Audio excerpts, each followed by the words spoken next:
Good morning, Dr. Tish. Those of you who missed last night missed a treat. The woman who sat at the door. In the spirit of our great Reverend Jesse L. Jackson, he said, "I'm tired of sailing my little boat far inside the harbor bar, but I want to go out where the big ships float, out on the deep where the great ones are. But should my frail craft prove too slight, by waves that toss those billows o'er, I'd rather go down in the stirring fight than drowse to death at the sheltered shore." It is indeed an honor as well as a privilege to stand before you tonight, this morning rather, to extend my greetings on behalf of the great state of Alabama, the birthplace of the Civil Rights Movement, the home of the Edmund Pettus Bridge, the cradle of the Confederacy, the death and defeat of Governor George C. Wallace, ground zero for the Montgomery bus boycott of 1955, and Bloody Sunday. The late great Congressman John Lewis and Rosa Parks and Coretta Scott King and Michael Donnell and Hank Aaron and the 4 little girls who were killed in the church in Birmingham. They lost their lives, but we should never forget. Black lives mattered then, and they matter now. Now on to the business at hand. If you missed my introduction last night, here it is. We're going to start over. Ladies and gentlemen, I am delighted to present to some and introduce to others someone I think you should know. She is the undisputed conscience of the Democratic National Committee and the forever fearless, fundamentally free First Lady of the Democratic National Committee's Black Caucus. She stands as a true testament of the tenacious talents of black women in power, from the schoolhouse to the state house to the courthouse and even to the White House. And even to the White House. And even to the White House. She's one of those ones who believe in making a way out of nowhere. She stands among the giants of the modern day history, demanding a seat at the table in the tenor and tone of those who can no longer speak for themselves.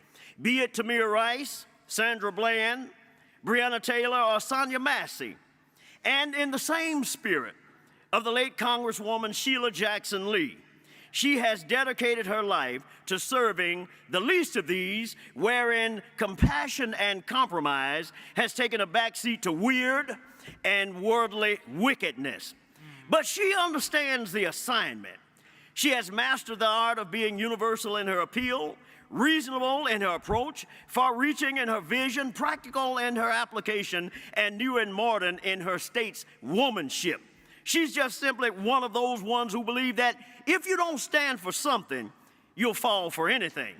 And when this nation kneeled on the brink of disaster and turned its back on our democracy and a woman's right to choose, our chairlady didn't just simply sit on the sidelines, but she crisscrossed the country and galvanized black leaders and educated black voters.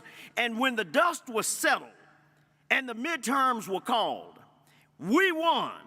She won. Black women won. Native Americans won. The United States Congress won. And thanks to the invincible vintage version, we all won. While a native of the great state of Michigan, our First Lady is a world traveler and a Harlem Globetrotter, having double diplomatic delegations to Taiwan, representing 2 American presidents, Bill Clinton and our dear brother, Barack Hussein Obama. She has pre-clearance to fly aboard Air Force One. She has pre-clearance to fly aboard Air Force One. She has pre-clearance to fly aboard Air Force One, and she's been inside the White House more times than the Secret Service. Did I fail to mention that it is a common commotion in her community to find presidents and presidential hopefuls congregating in her living room, not at the White House, but in her living room, in her house? She's simply one of those ones, someone I think you should really know. She's listed among the greats on the roster of who's who, not just in America, but around the world. She was the first African-American woman to serve as chairlady of the Michigan Democratic Women's Caucus, and she also received the Dr. Martin Luther King Jr. Lifetime Achievement Award, Best and the Brightest in Business. And to further extend her legacy of leadership, on any given day, take your children, grandchildren, great-great-grands to the Library of Congress, and you can find her literary writings there. A treasure in this country for the ages, her writings. And yet at the end of the day, her personal claim to fame is nothing greater than a fervent faith in God, 2 supportive sons, and 1 heroic husband. Ladies and gentlemen, it is my esteemed honor and my black job today. Yep, I got a job. It is my esteemed honor and my black job today to present to you on this special occasion the one and only, the Renaissance woman, the real deal, the unbought and unbossed, the incomparable vintage chairlady of the Democratic National Committee's Black Caucus, the Honorable Virgie M. Rollins. Thank you. All right, all right. Come on. You know, you are too much. Oh, my God. That's a frustrated preacher, okay? Oh, my God. Because my governor is here and she got to go before I give my remarks. But thank you, Vice Chair Charlie Stanton. I will introduce my executive committee, but I have to bring before you our governor because she got to run, and I'm just happy that you can make our caucus, and you can see another part of my world other than the Women's Caucus luncheon, okay? So give a warm welcome to Governor Gretchen Whitmer, Big Gretch from Michigan. Love that introduction. Good morning. All right, good morning, Black Caucus. You ready for this week? Me too. You know, I appreciate the opportunity to say a few words. I'm not going to speak long. I know you've got a big agenda and you got a lot of folks coming in to come visit with you this morning because we all recognize this caucus matters. The work that happens in this room could very well decide the fate of every American in this country. And we cannot for 1 second, especially like a state from Michigan, forget how important the work we do every day between now and Election Day is. I know I'm preaching to the choir. I know this is a room of people who get it better than anyone. The consequences of elections matter. We know that the guy who's running against our standard bearer, Kamala Harris, and Tim Walz, we know that Donald Trump is the one who wants to divide us, who wants to belittle us, who wants to just serve himself. Trust me, I know, as that woman from Michigan, which is the insult he gave to me. But it's not an insult, because here's what I know. Like all women in Michigan and across this country, we are tough and we do not suffer fools, and that ain't about to change now. Am I right? So we know this is going to be a close election. As high and excited as we are, as the energy we're seeing across the country, as people who are reaching out to volunteer or make contribution, who maybe had been on the sidelines before, it feels good. But we cannot for a second lose sight of the fact that this is going to be a tough challenge. As a person coming from the state of Michigan, the most difficult, I think, of all the swing states, we in Wisconsin and Pennsylvania have such an important outsized voice. And that's why the Black Caucus is so important. Every year this caucus is important, but this year as we think about talking to our family and our friends and our fellow parishioners and our neighbors, those short conversations could have a profound impact on the outcome of this election. And so I just want to thank you for the work that you do. I know that I have benefited immensely from so many of the leaders in this room. I thank you for your friendship and your leadership, and I want you to know, as we lock arms and march toward November 5th, I'm not going to lose a beat, and I know no one in this room is either, and we got to pull more people in. But when we do that, we win. When we do that, we can celebrate by saying, Madam President, the day after this election. When we do that, We have leadership that cares about an agenda that creates a path to prosperity for every person, that protects and respects all people under the law, that makes this a place where future generations can live the dream that this whole foundation of this democracy was built on. But we got work to do. So let's enjoy this week. Let's roll up our sleeves. Remember to eat a vegetable on occasion. Drink a little bit of water and keep doing the work. I love you and I'm thank you so much. Let's get it done. Thank you.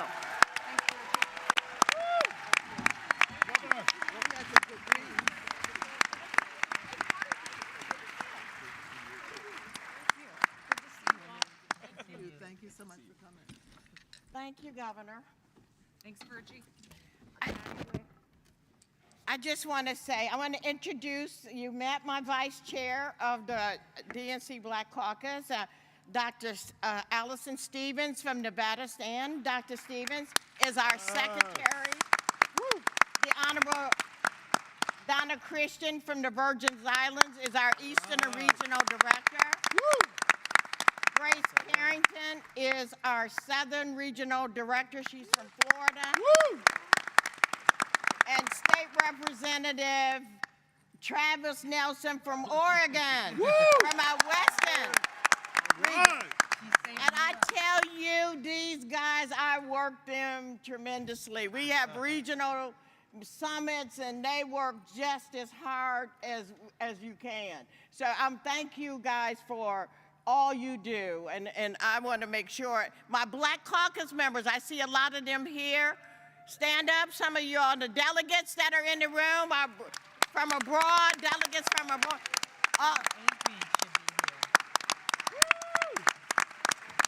Thank you so much. Okay. And I love you too. so I will weigh my marks again because we got the senator in the house. You know what? And I do have a story for the senator. He came to my house. I did. And he had the best time in the world. So when we hosted the debate in Detroit, Michigan, I had the honor of hosting all the candidates to come by the house, and it was just the presidential candidates, and it was just so awesome. And I had the pleasure of having Senator Booker in the house, and he was amazing. Senator Booker, come on up. Right, we all just right. love you.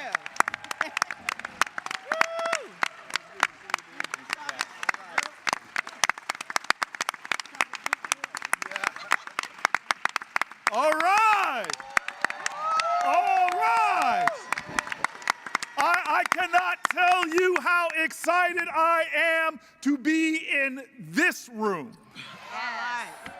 From coast to coast, from north to south, African-American voters, African-American leaders, we are in so many ways the conscience of the country. Amen. And all the things that we have gotten done under Biden-Harris, lowest black unemployment rate in the history of America, the most African Americans ever covered by health insurance, the most African Americans ever connected to the internet because of our infrastructure investments,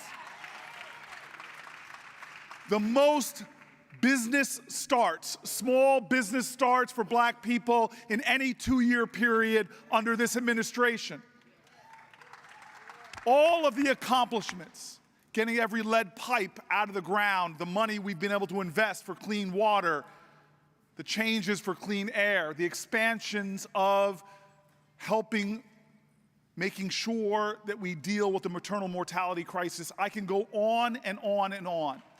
But as much as we are talking about the top of the ticket, we know that there would be none of these changes, advances, accomplishments if it was not for black voters. And so I just simply want to say, to he who much is given, much is required. That's right. I know that we are tired, but we got to be sick and tired of being sick and tired. I know that we are weary, but we know, as it says in the Black National Anthem, stony the road we trod, bit of the chastening rod, but we will not stop marching. We will not stop fighting. We will not stop working. And so I just want to leave you with a simple message. I'm so excited to see Kamala Harris rise in the way she has over this last month. Amen. I have known that extraordinary sister for well over 15 years. We came up together in American politics. She is a real kind of friend. You want friends that will tell you the truth, right? I remember when I met with her when she was the Attorney General of the state of California. We both said we had to talk to each other. It was urgent. And we met in my office, and we both had something to say. And we go, who goes first? She goes, Corey, you can go first. I go, Kamala, please, it's lonely. I'm the only black person in the Democratic caucus in the Senate. Yeah, I need you. It's lonely here. I know you want to run for governor, but please, I begged her. I'm from the Motown school. I'm not too proud to beg now. Come on, sister. Please, baby, baby. Please, baby, baby, please. Run for the United States Senate. And she said, okay, I'll consider it. I go, but Kamala, what do you have to tell me? And she just looks at me, and she didn't want to talk to me about politics. All she said is, she goes, Corey, I'm just telling you this is your sister, newly met the man of my dreams. I'm just telling you right now, man, you got a great public life, but brother, you need to get married, man. So I am telling you, she is that kind of sister. She is that kind of sister. So I don't want to exalt her. I want to talk about you for a moment. And this is how I'm going to do it, and then I'm going to end and be gone. But I just saw Brother Horsford. I just thought he caught my eye. Is he standing here? There he is. Brother Horsford right here. Give it up for the head of the Congressional Black Caucus.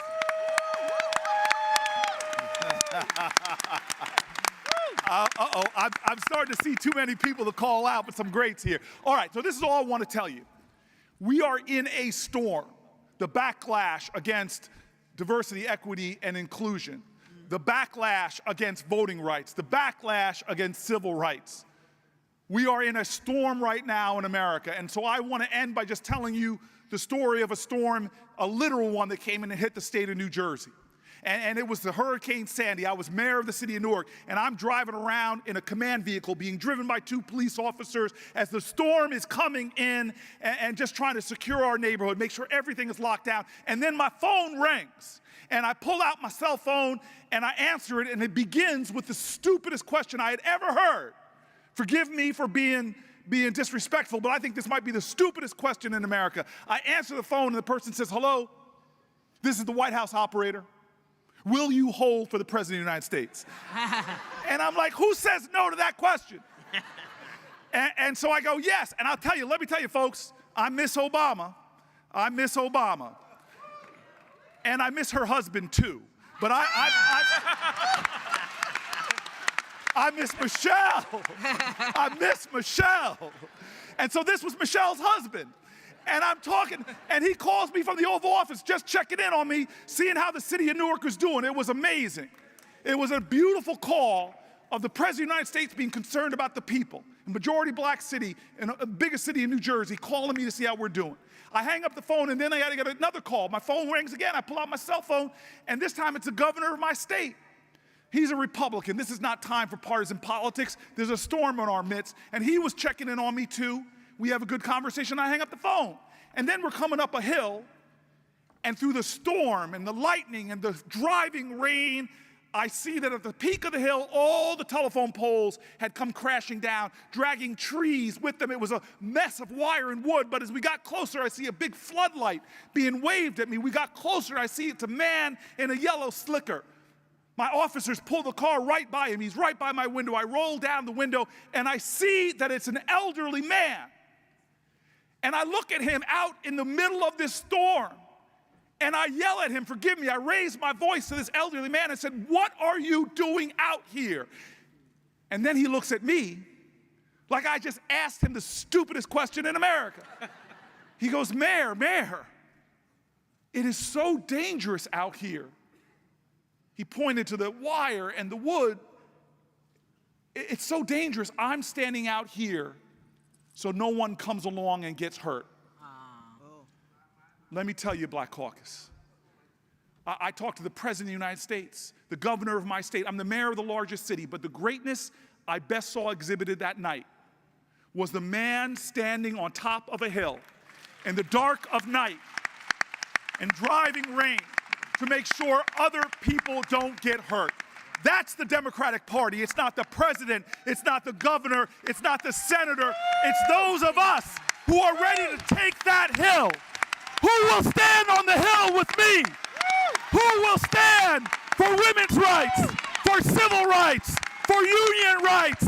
Who will stand if we stand together and work together? If we fight, we. If we fight, we. All right, now let's go out there and get it done.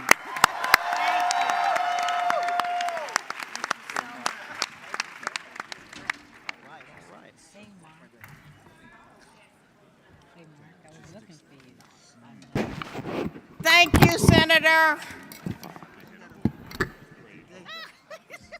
Again, I just want to say welcome to our DNC Black Caucus Convention meeting. The last time we met in person was in Philadelphia, but we had an awesome virtual convention in 2019. So, and you know what? We had almost as many folk in this room virtually on our virtual Black Caucus meeting. Just as the Congressional Black Caucus is the conscience of the Congress, we are the DNC Black Caucus is the conscience of the Democratic National Committee. For generations, Black Americans have raised our voices.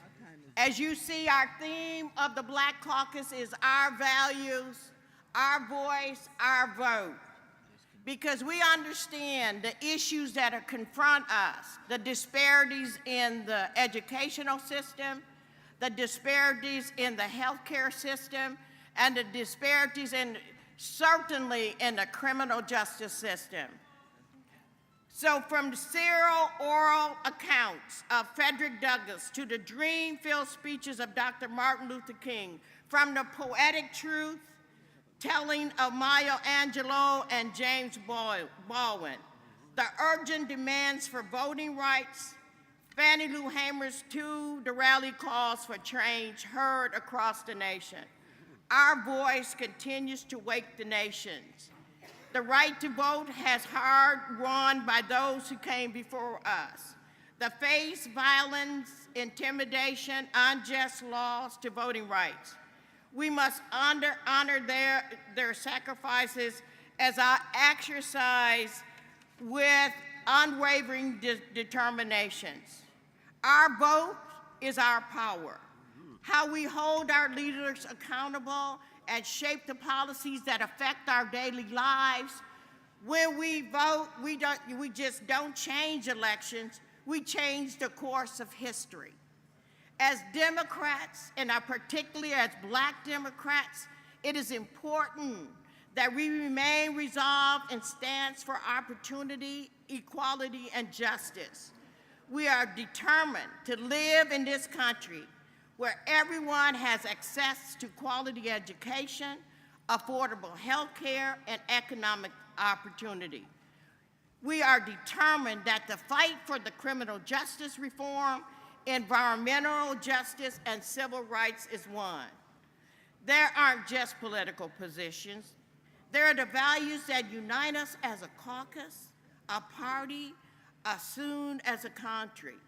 Values that guide us, root us in our experiences and as our aspirations for future generations.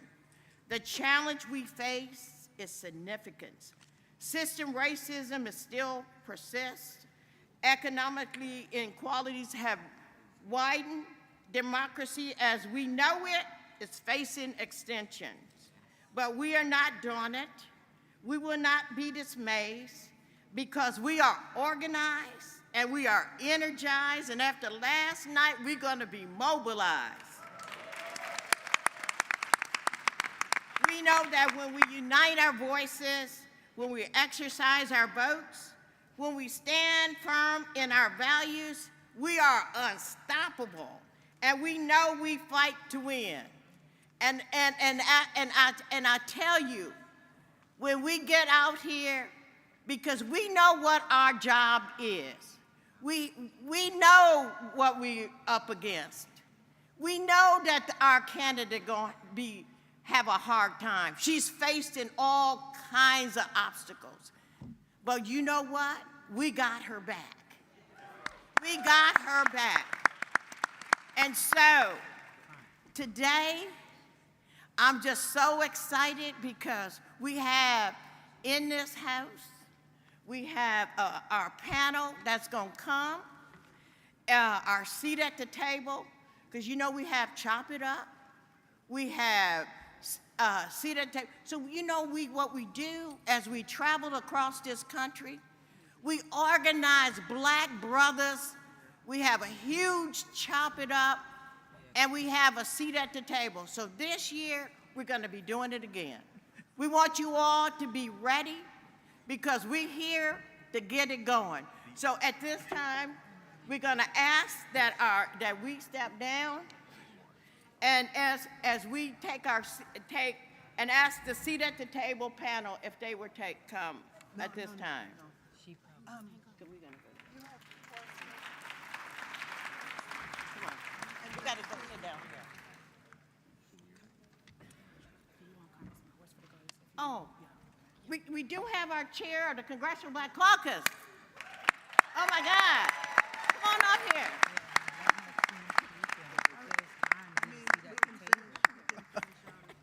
Good morning, everybody. Morning. I'm Congressman Stephen Horsford. I'm proud to represent Las Vegas, Nevada's 4th Congressional District, and to be the first African American to be elected to Congress from Nevada. But I started right here in the DNC Black Caucus with Virgie Rollins and all of you, and to be here with my colleagues now from the Congressional Black Caucus. I'm honored to serve as chair for this 118th Congress at a historic time when we have 60 members in the Congressional Black Caucus, the largest in our history. We were founded 52 years ago. 13 founders, 1 Black woman, Shirley Chisholm. That's right. Today, of the 60 members, 31 are Black women. All right. And I know I see Chairwoman Maxine Waters in the house.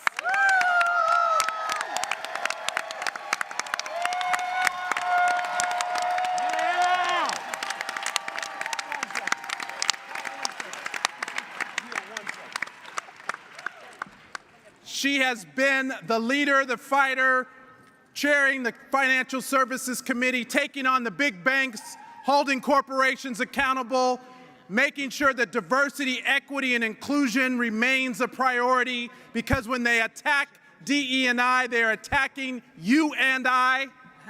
But I am so honored to serve alongside great leaders like Chairwoman Maxine Waters and other members of your panel, including Congresswoman Barbara Lee, who speaks for me.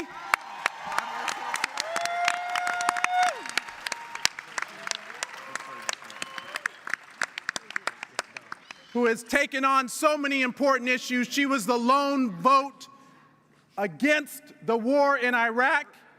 She is the reason that we have been able to invest so much on the continent of Africa to eradicate AIDS and HIV.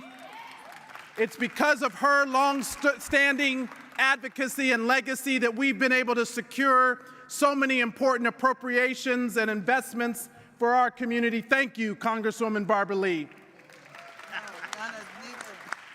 And my colleague, one of the frontline members, so there are 4 CBC frontline members that will determine whether or not we win back this House and make Hakeem Jeffries the next speaker. One of those 4 is my colleague, Representative Johanna Hayes from the great state of Connecticut. And when we do our job between now and Election Day, not only will we elect the 47th President of the United States, Kamala Harris, who is a lifetime member of the CBC, by the way. But we will also win back the House, taking back the majority so that Hakeem Jeffries and all of our chairs are back in control, and also adding to the United States Senate, along with Cory Booker and Raphael Warnock. We're going to add to those numbers with Angela Also Brooks, with Lisa Blunt Rochester, with Colin Allred, because we understand that when we uplift Black America, we uplift everybody. Because our next president needs partners in Congress who can get the job done along with her and her running mate, Tim Walz. So thank you, Virgie, for your leadership. Thank you to your council, including Allison Stevens, for being here from Nevada. Thank all of you. Let's go do this work. Let's go win and make sure we deliver this victory. Thank you all very much.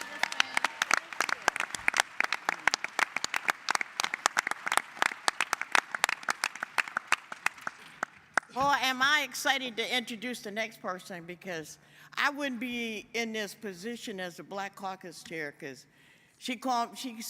C. Dolores Tucker is one of my mentors, and I just want to say I'm standing here on the shoulders of the late Chairman Ron Brown, C. Dolores Tucker, Alexis Herman, and the great woman, Maxine Waters, and Congressman John Conyers, who was my mentor.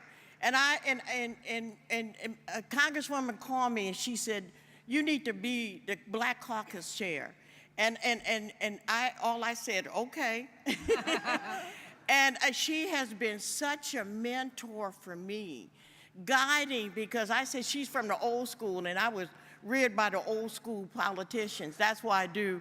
Well, I'm a prodigy of the late, great Coleman Alexander Young, the first Black mayor. Coleman Alexander.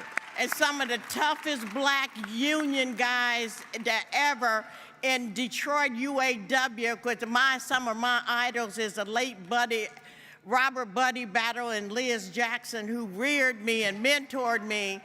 So that when they say, "Virgie, you tough," I have to be tough. And you know, in this business, you have to be tough. So it is such a pleasure, because Congresswoman Maxine Waters is known all over the world, because you can't go nowhere that nobody don't know Auntie Maxine. So I want to introduce you to Auntie Maxine.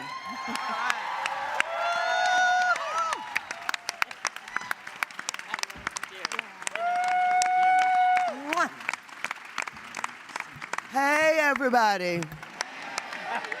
Now, before I say anything, I want you to applaud Virgie. She has carried on. She has persisted. She has not gotten the resources that she needs, but she did not give up. She's our chair, and I'm making her chair for life. All right. Give her a big round of applause. Oh, my goodness, I'm looking around. Are there any Black people in the room? Well, say it loud. I'm Black and I'm proud. Say it loud. Andre. Say it loud. All right, now let's get down to business.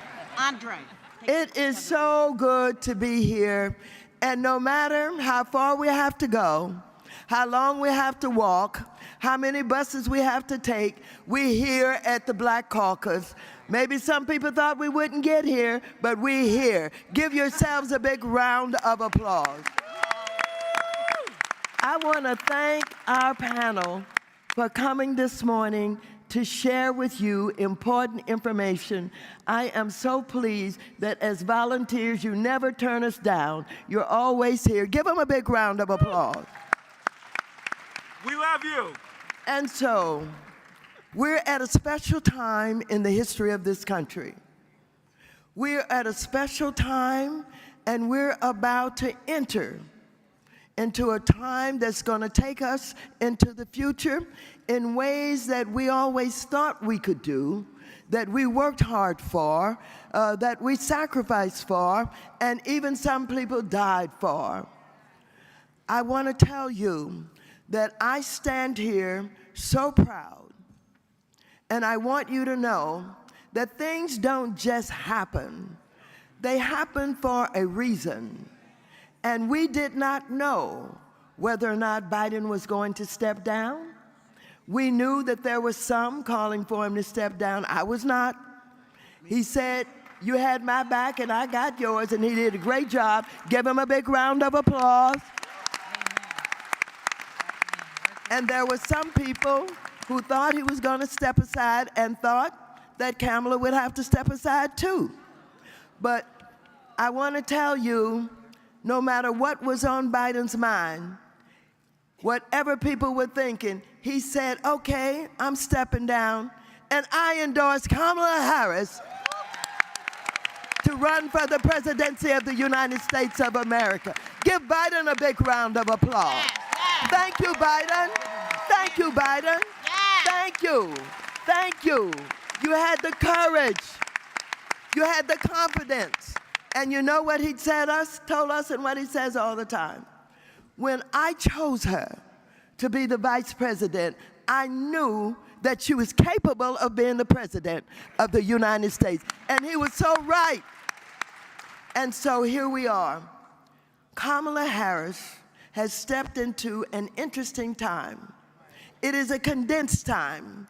It is not going through months and months all across this country and dealing with the issues and trying to educate people. Because of the condensed time, when it was announced, something happened in this country, and people got very happy.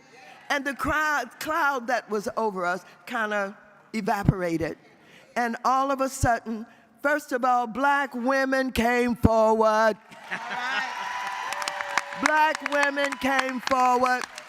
And for all of those who think black women are poor, we don't have any money, we showed up with some money. And we challenged everybody else to show up with some money. And now this campaign is receiving the kind of money where she won't have to step down, she won't have to get aside, she won't have to beg on her knees. The money is coming in, and we're going to have the resources we need to win the presidency of the United States of America. And so, we're going to hear all kinds of things. You know that man with the orange hair who lies all the time, who is so divisive, one of the most deplorable human beings we'll ever meet in our lives. We know that he's going to come up with every kind of lie imaginable. Can you imagine the big lie of there were not 15,000 people in Detroit? It was all artificial intelligence. They just made it up. He is a brazen liar. He'll tell one every day, every minute, and every hour. But what he cannot do, he cannot make the people of this country believe that we don't have the most competent, the most ready, the most capable individual who's going to be the president of the United States of America, coming into this convention with more delegates than she actually needs. What can you say about a woman who served as city attorney in San Francisco, went on to be attorney general, went on to run for the Senate of the United States, was chosen to be the vice president? If that's not ready, I don't know what is. Right. If that's not competent, I don't know what is. If that's not someone who has dedicated their career to the possibility that someday a black woman could be president of the United States of America, then I don't know what and where you came from, because we got it. We got what we need. It cannot be denied. I am so proud. All of us can wake up every morning with new hopes and new dreams. And for black women who have been disparaged, who have been kept aside, who have been undermined, who couldn't get the jobs in the C-suite, we are ready. What did Tiffany Haddish say? Tiffany Haddish said, when she heard, she said, she be ready.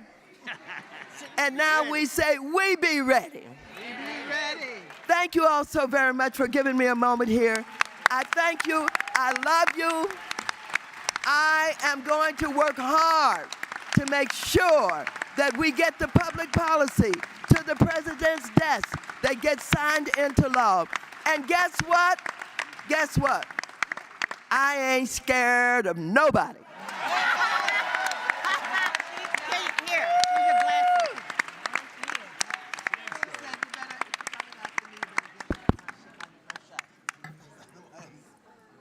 Are we excited? Isn't she awesome? Woo! I just want to, we have one of the fearless, and I always say since I was a Black Panther, I think she was too at one point. She was. The Congresswoman who, if you want to get into making sure things are done right, that you want to make sure we got equality at the DNC, who shared with me to get everything you wanted. She was the chair of the Congressional Black Caucus at the time. Boy, did we change the mode of the DNC. Oh, yeah. I tell you, when you go back in history and you see all the stuff that has been accomplished in the last 18 years at the DNC, because you know contracts was for not for, you didn't get to be a consultant or a contract if you look like us. Can you guys kind of sit, take a seat? Please, please. Please go take your seats because you're crowding out and we got to get our meeting going. I just want to give my partner and my DNC Black Caucus member, one who we done fought to change how DNC do business. We got our first diversity officer in the last 10 years. We have made the Black Caucus, the DNC accountable to Black folks. When I say we the conscience of the Democratic Party, the Black Caucus is the conscience of the Democratic Party. As the Congresswoman said, I ain't scared either. I ain't scared. So I want to introduce our Congresswoman from California and a member of the DNC Black Caucus, Congresswoman Barbara Lee.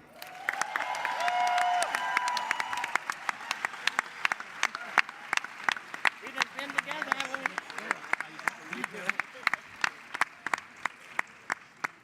Good morning. Good morning. Yeah, when we fight, what do? We win.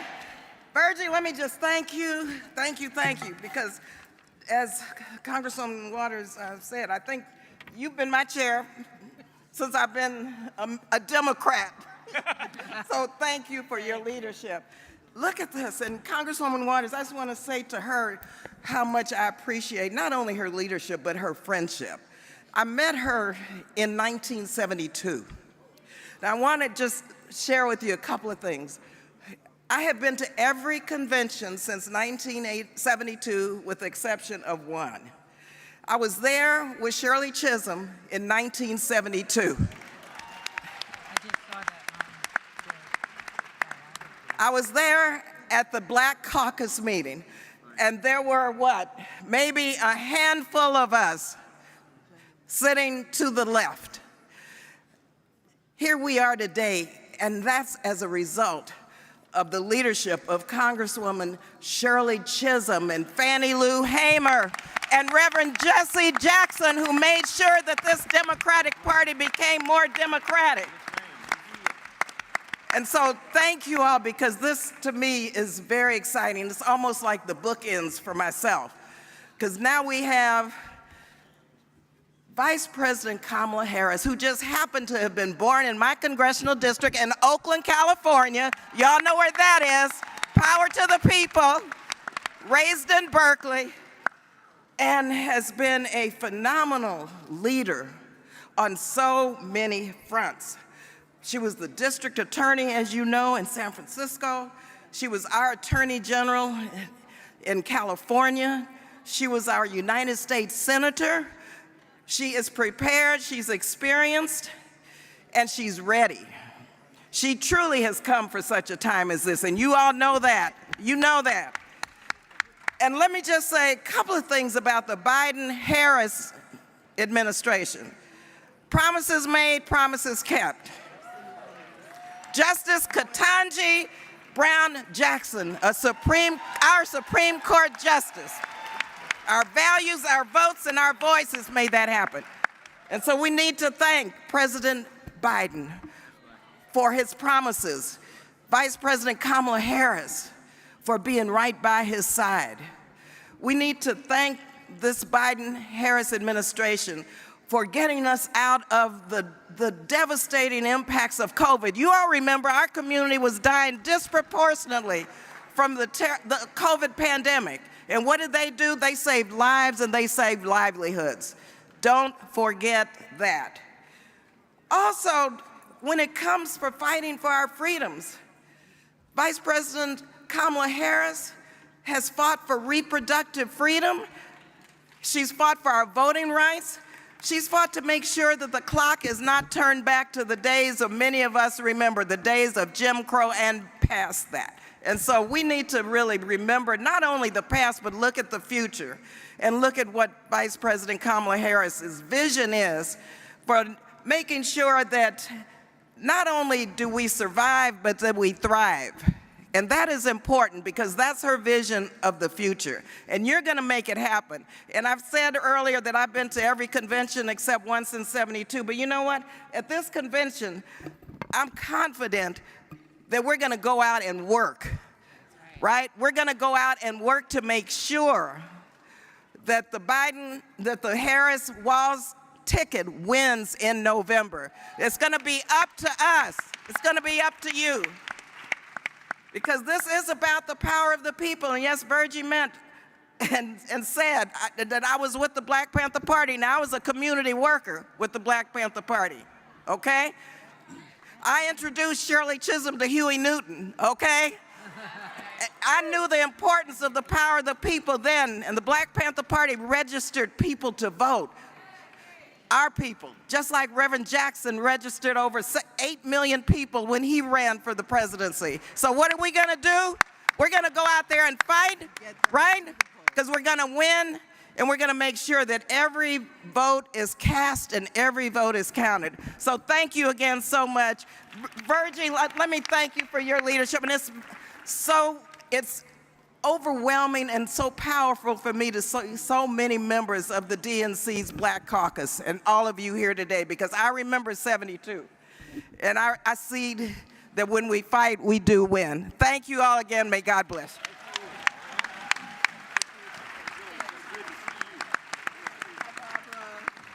Let us give the Congresswoman another round of applause. Okay, we're ready. All right, okay. Oh, boy, you fired up? Ready to go. You ready to go? Oh, my God. Well, it is my honest honor and my pleasure to introduce Joy, the next Vice President of the United States, Governor Tim Walz.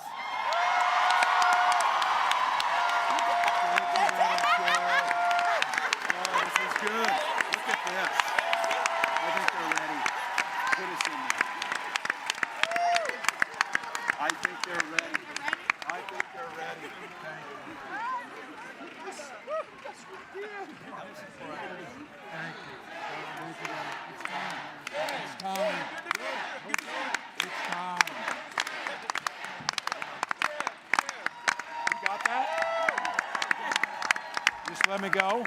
All right. Hey, good morning, everybody. Wow. Madam Chair, thank you. Thank you for the work you've done. I think there's a lot of my colleagues somewhere in this house. I see there, Bobby Joe Champion. He's the president of the Minnesota Senate right there. So, welcome to all of you. I think you've seen something. There's a little something going on out there in America, maybe. Vice President Harris has a way, whether we were yesterday in Western Pennsylvania with crowds of folks showing up, And you know what? You want to know something about this leader we've got on our team? You want to know something about it? We're getting off that bus. There's a massive group of supporters there, and there's a small group of the other folks on the other side. You can always tell them by their hats, you know. And she, without missing a beat, said, and I work just as hard to improve their lives as anybody else standing out here. I got the privilege, and I'm going to mention a couple folks who are here because I had the privilege of serving with these folks.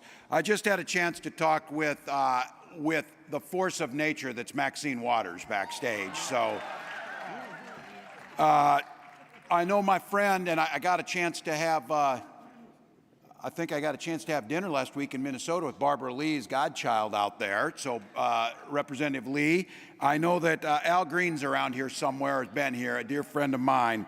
And I did not get to serve with Rep. Hayes, but I think what we know, where is she? Right there. Yeah, did not get that chance. This leader, look, I have the privilege of being governor of Minnesota, and now I couldn't be more surprised, but I'm the nominee, or you will make me the nominee for vice president. She did something I couldn't do. She's teacher of the year. She is a teacher of the year. So that speaks volumes. Look, that energy from Pittsburgh, yeah, you can all sit down. The teacher in me knows that you stood up because you were about to fall asleep when we came in here. So we were in Omaha, Nebraska, with thousands of people showing up to be out there. Good to see you. Good to see you, my friend. We're going to win Senate races out there. We're going to win House races.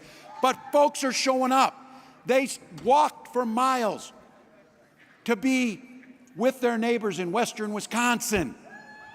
They showed up, 15,000 of them in a hangar in Detroit.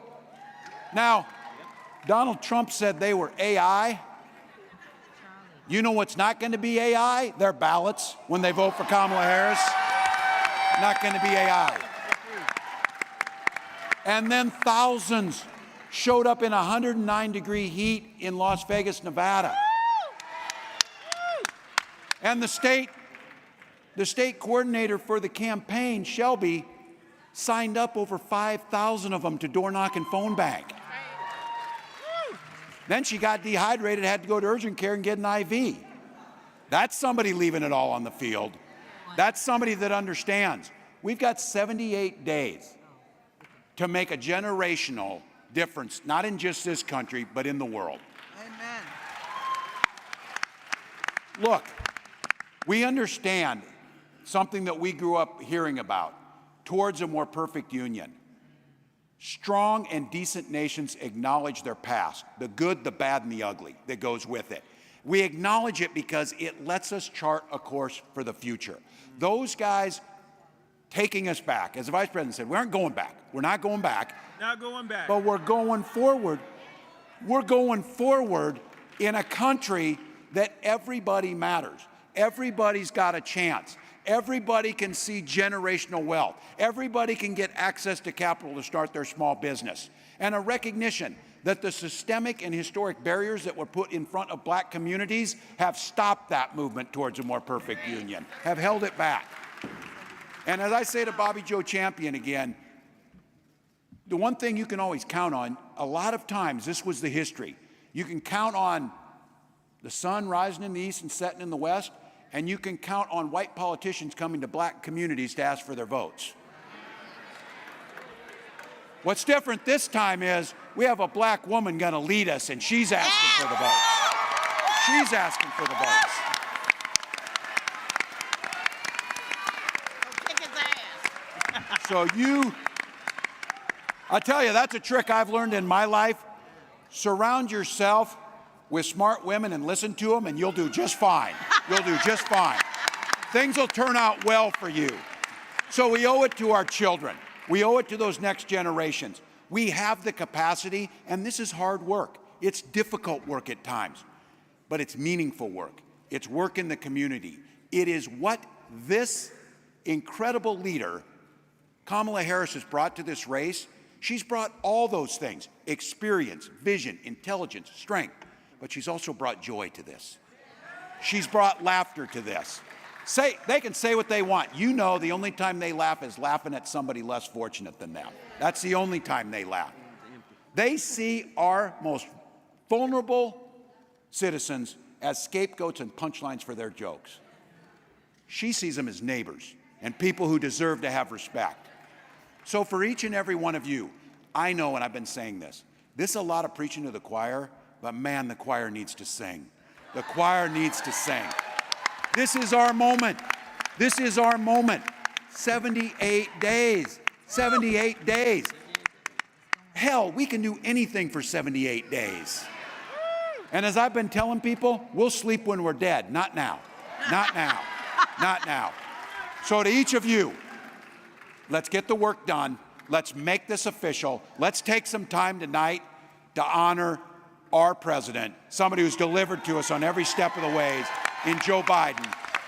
Let's deliver for that man. But that's a man who all the good decisions he made, one of the first ones he made was he put Kamala Harris at his side to make sure he was listening. And then he listened to her. And then he passed the torch to her. Because I'll tell you what, I'm leaving it all on the field.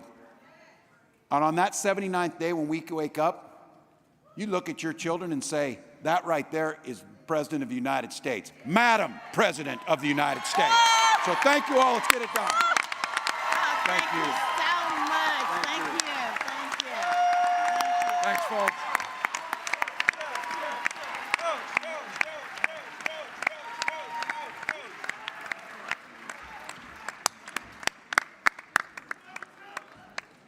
Ladies and gentlemen, let's give our chair lady, Miss Virgie Rollins, another hand. She's the hardest working person in show business. She's the one.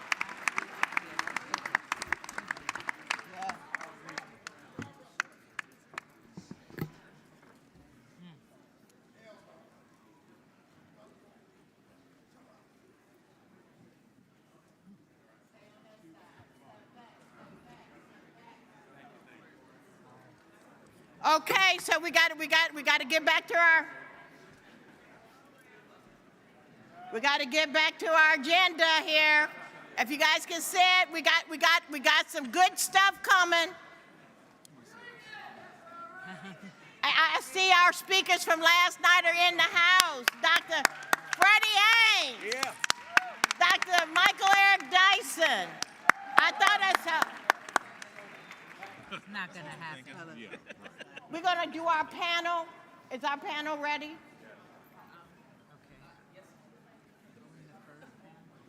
First one.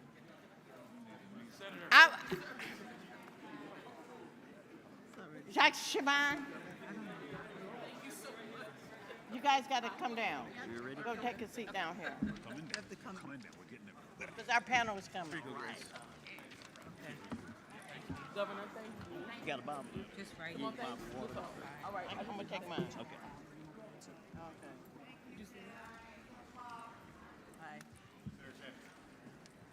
Can you show one of them? Because you're on the panel, right? That's who you all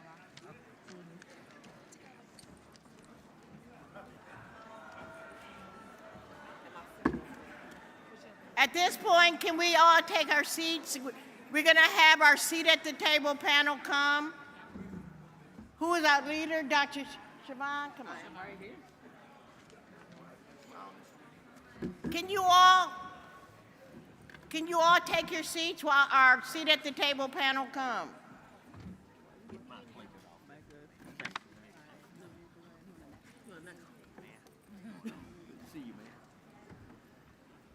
Somebody's missing. Oh my God!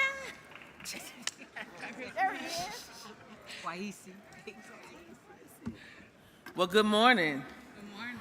You are still in the right place at the right time. It's so good to be here with all of our caucus delegates. I am Siobhan Arline Bradley, and I serve as good to see y'all.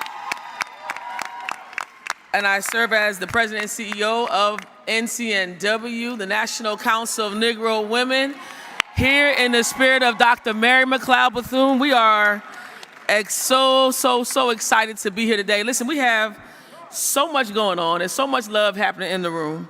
But we do have a panel that we need to get to of some bad sisters. Come on now, the sisters are looking good this morning. We are excited about this panel. We are going to have a conversation around black women and their power. Somebody say black women and their power. Yeah, we call it a seat at the table, and we've been talking about our Shiro, Shirley Chisholm, who has paved the way for our sister leader, Kamala Harris. Just call her Madam President. Amen, amen. So we're going to jump right into this conversation. I know we've got a lot of commotion going on, but I do want to honor the leaders that are here today. I want to shout out the state of Maryland. I know my Maryland delegation is in the building. We're about to bring on this new U.S. Senator. I see y'all in the building. We are so excited to have a great panel. I'm going to start to my far left. She is none other than Stephanie Brown James. Let's hear it for Stephanie Brown James. Stephanie is the proud co-founder of the Collective PAC. Come on, somebody. She's co-founder and senior advisor, and she's the former African-American vote director for the Obama 2012 election campaign. She's straight out of the state of Ohio. We also have Congresswoman Jahana Hayes from the Connecticut 5th Congressional District, America's teacher and sweetheart, and has been an amazing leader in the U.S. House of Representatives. To her left, I see my sister of my colored sorority, amen somebody. Wakenya Clanton, founder of Black Women for Kamala. She is here, straight out of the state of Mississippi in the house. I see to her left one of my favorite doctors in the whole wide world. This is Representative Donna Christensen from the U.S. Virgin Islands. She serves as Eastern Regional Director. And last but not least, I see there she is, out of the great state of Florida, Sister Grace Carrington, Southern Regional Director. So listen, you've already heard the introduction. We're going to jump right into this panel because we do want to talk a little bit about the power of black women. Congresswoman Hayes, I'm going to start with you. And this question is for the entire panel. Now, I'm Baptist. Now, come on, church. Amen. The pulpit is live. And these sisters have something to say, all right? So let's start with you, Congresswoman. I want us to talk really from you, from your perspective.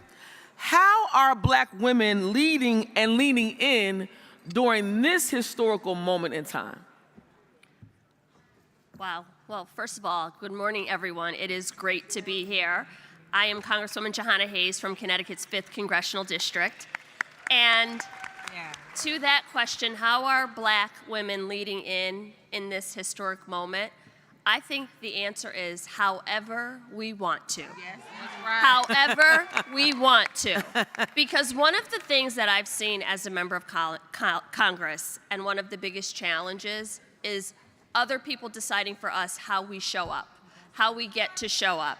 I ran for Congress in 2018 right out of the classroom. I was a classroom teacher literally the day before I got sworn into Congress. And everybody told me what I couldn't do, what I needed to do, how it was going to work.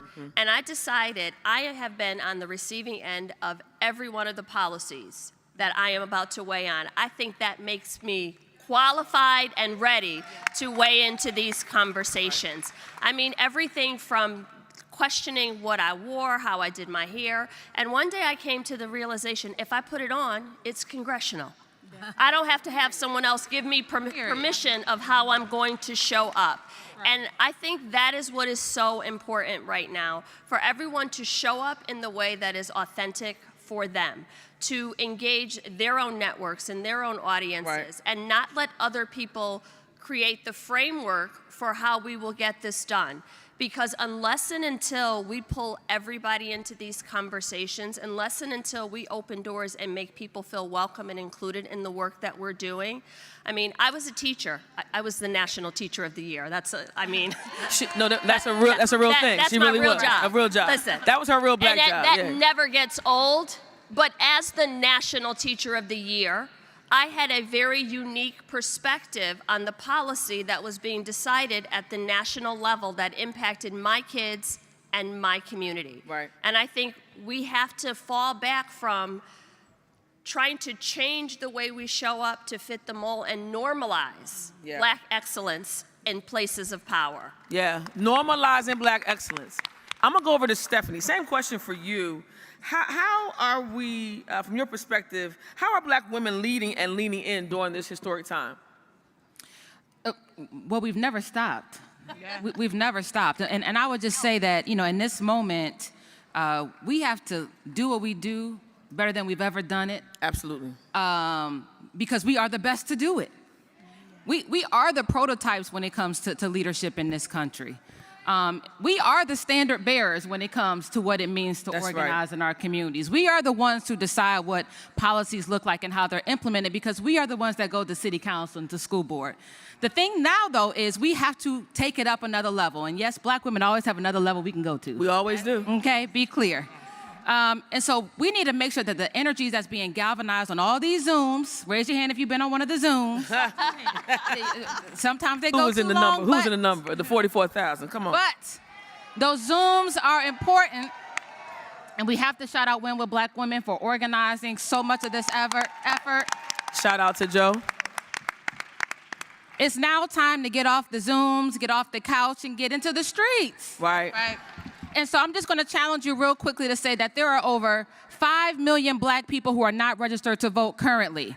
There are over 3.5 million Black people who are registered but did not vote in 20 or 21.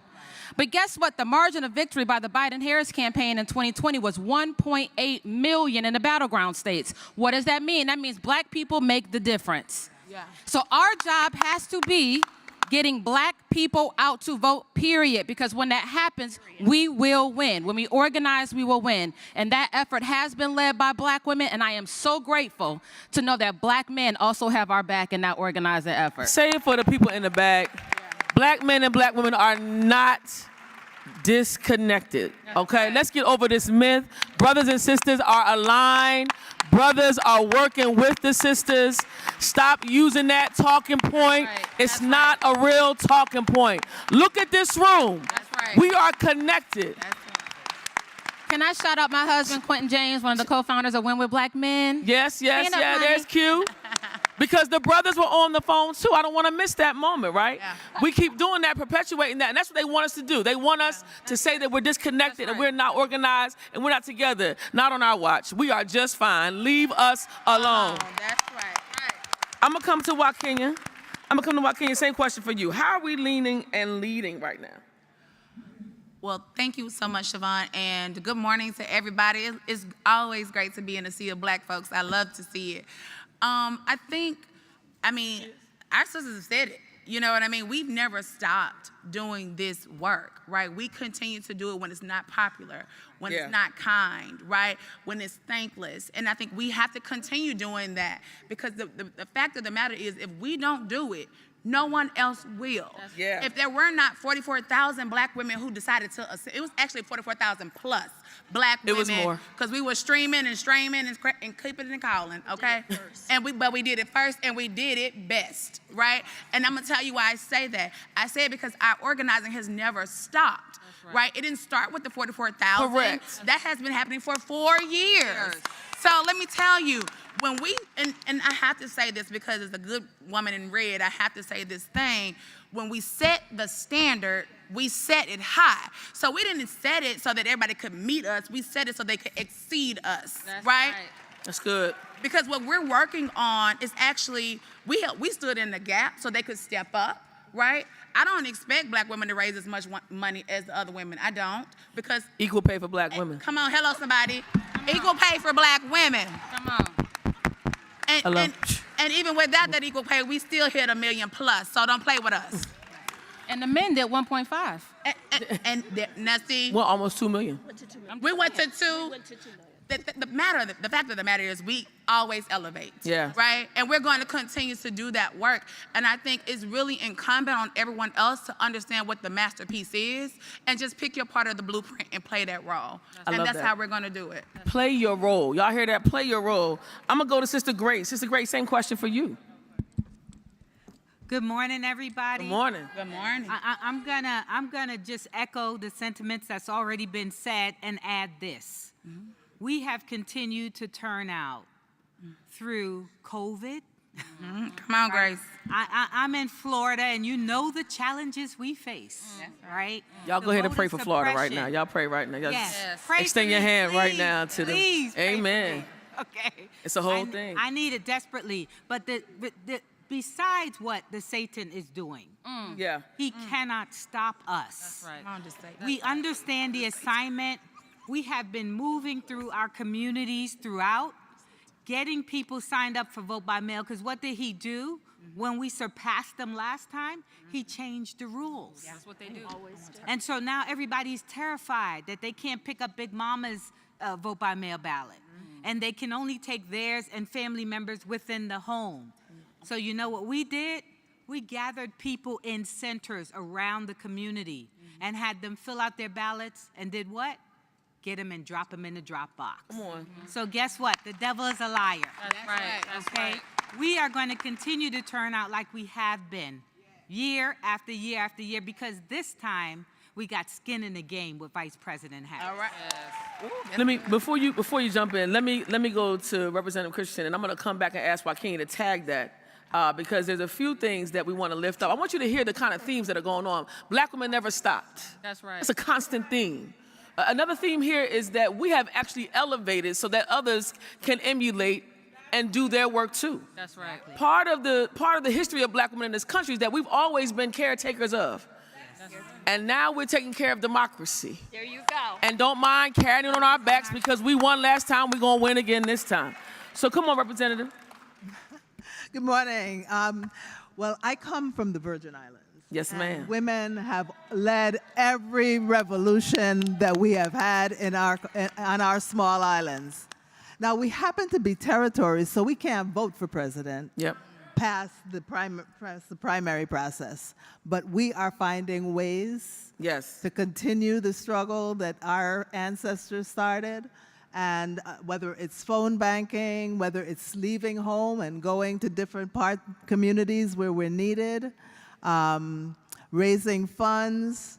So we have to really be creative about how we get this victory in November. Yeah. But the blood of the 5 ladies that started to burn down the islands, the ones that had the coal workers strike in St. Thomas, that blood runs in our veins, Yeah. and we have never, ever stopped as women leading our community. Love that. We have a delegate. I was the first woman delegate. Yes, you We have were. a delegate who's a woman today. Come on, Stacey who's Plaskett. Strong. Come on now. Stacey Shout out to Stacey. Plaskett. Absolutely. Yes, and we're working on our next governor as a woman as well. So we're carrying our load. I love that. Come on, why can't you tag that back? I just don't want us to miss what Grace said. And also, Congresswoman, thank you for being the first but not the last, because sometimes we get caught up in that too. Exactly. But let me just tag on to what Grace said around voter suppression. Now, I don't know about y'all, but I live in a deep red South, right? Blood red South. And what they're doing in Florida, they're also doing in places like Mississippi, like Alabama, Texas, South Carolina, North Carolina. If we're not paying attention to what's happening in the state legislatures, we are losing. Because a part of the Project 2025 is the playbook on voter suppression. The courts, that's not a mistake. The overtaking of the state legislature is not a mistake. In Mississippi last year, we saw more changes to our voting rights laws than we have in the last 5 years. And that's because we almost flipped the state. That's a big deal. We lost that race by 26,000 votes. That's it. In that same year, we had registered 33,000 people to vote. The Secretary of State purged 32,000 people from the active voting rolls in that same year. So what does that tell you? Somebody better wake up. That's right. And we gotta be in tune to what's happening. Yeah. You have to pay attention. We got to win this game in the margins. That's right. right. That's right. This presidential nominee has more pathways to victory than any other president preceding her. That's right. That's right. That's right. So if we're gonna do the job of getting her across the finish line, we gotta play the game of voter education, voter mobilization, voter information, right? Registration and turnout. Well, you going to the next question, Okay, so I'm that's what sorry. we're supposed to be doing. Okay. So come on, Congresswoman. But just on this voter suppression, I don't want us to get lulled into this false sense of security that it's only in the South and Thank in you. southern states. I'm I'm from the state of Connecticut, which people traditionally talk, it's the Constitution state. There's a reason why it took 247 years for them to elect a black woman. And when people say it's Connecticut, my response is always, it's Connecticut. That's right. This is the first election that we've had early voting. We never had early voting. We had to pass a referendum, right? She's looking at me like, in Connecticut, we never had, no excuse, early in-person voting. We passed a referendum during COVID. That was the first time it was able to pass. So this presidential primary was the first time we had 14 days of early in-person absentee voting. We still don't have no excuse absentee voting. So I think people assume that it is only in the Deep South. Right. But our state legislatures are crafted in such a way that this is how it is and we cannot change it. The thing is, the people who make the rules can also change the rules. And when we elect people into those offices who value opening access to the ballot and making sure that everybody, that big mama, that people who are unhoused, that people who may be homebound can still vote, that's how we turn out the vote. And people say, well, we don't know who they're going to vote for. My job is not to decide who someone is going to vote for. Come on. My job is to remove all of the barriers so that they have the opportunity to vote. That's the same reason why we don't have D.C. as a state, the same reason why there's pushback on Puerto Rico, because there is this fear that if we are allowed to vote, we just might vote for the right person. They are, and listen, shout out, because in actuality, they ought to be afraid. Yeah. Should be. Because what we have really shown this country is this idea of the power of the collective. Yeah. Right. And when people begin to understand their true power, That's right. then that's why they invest in identifying candidates that will create these laws. You got to understand, this is the long game. This ain't checkers, this is chess. That's right. And they are moving pieces to create what it is that they want to create. And I'm saying they, I'm using all them pronouns, them, they, over there. Yes. That don't want to be a part of this inclusive family that we call this party. That's right. So they told me we got about 9 minutes left, so let me take it very quickly. So for each of you, your closing charge is this question. What is your charge for black women in advance of this election? Very specific, because what I don't want us to do is get theoretical. It's time to now get out of the hype and get to the work. What's the strategy that you want these delegates and leaders here, as we go back to our homes? I'm going to end it because we have a list to share as well. I'm going to start with you, Congresswoman Hayes. What are you asking black women to do right now? The charge that I've given people at home is, I started with be responsible for bringing 10 new people to the poll. Turn people out. Make sure that you know the rules in your county, in your district, in your legislature, and do not turn away. We've had people in the last election where we had to have a team of lawyers on the ground because people were told you are no longer registered, your address is not correct, your ID is not correct. My thing is, do not leave. Do not leave. Make sure that, we get in these rooms and a lot of times we're talking to each other, preaching to the choir. We have to bring new people in. And many of those people are right in our own family. Take responsibility for bringing someone else to the poll. Make it your business. Find out their location, make sure they have a ride. And if we do that collectively, it takes a village. We are our brother's keepers. We are the party that cares about our neighbors. And the only way that we do that is to make people understand that you are responsible for the outcome. And the last thing I'll say is we talk a lot about majorities and minorities. I've served in 2 Congresses. I can tell you I definitely prefer the majority. But there are only 435 members of the House, 100 members of the Senate. All day long, you're the majority and you outnumber us. And you decide how these elections will turn out, not us. That's right. Joaquin? Well, this is the 60th anniversary of Freedom Summer. And I would not be a great Mississippian if I did not share this sentiment, right? It was 60 years ago in this same space, not in the same exact space, but in the same moment, that Fannie Lou Hamer took her seat at the table.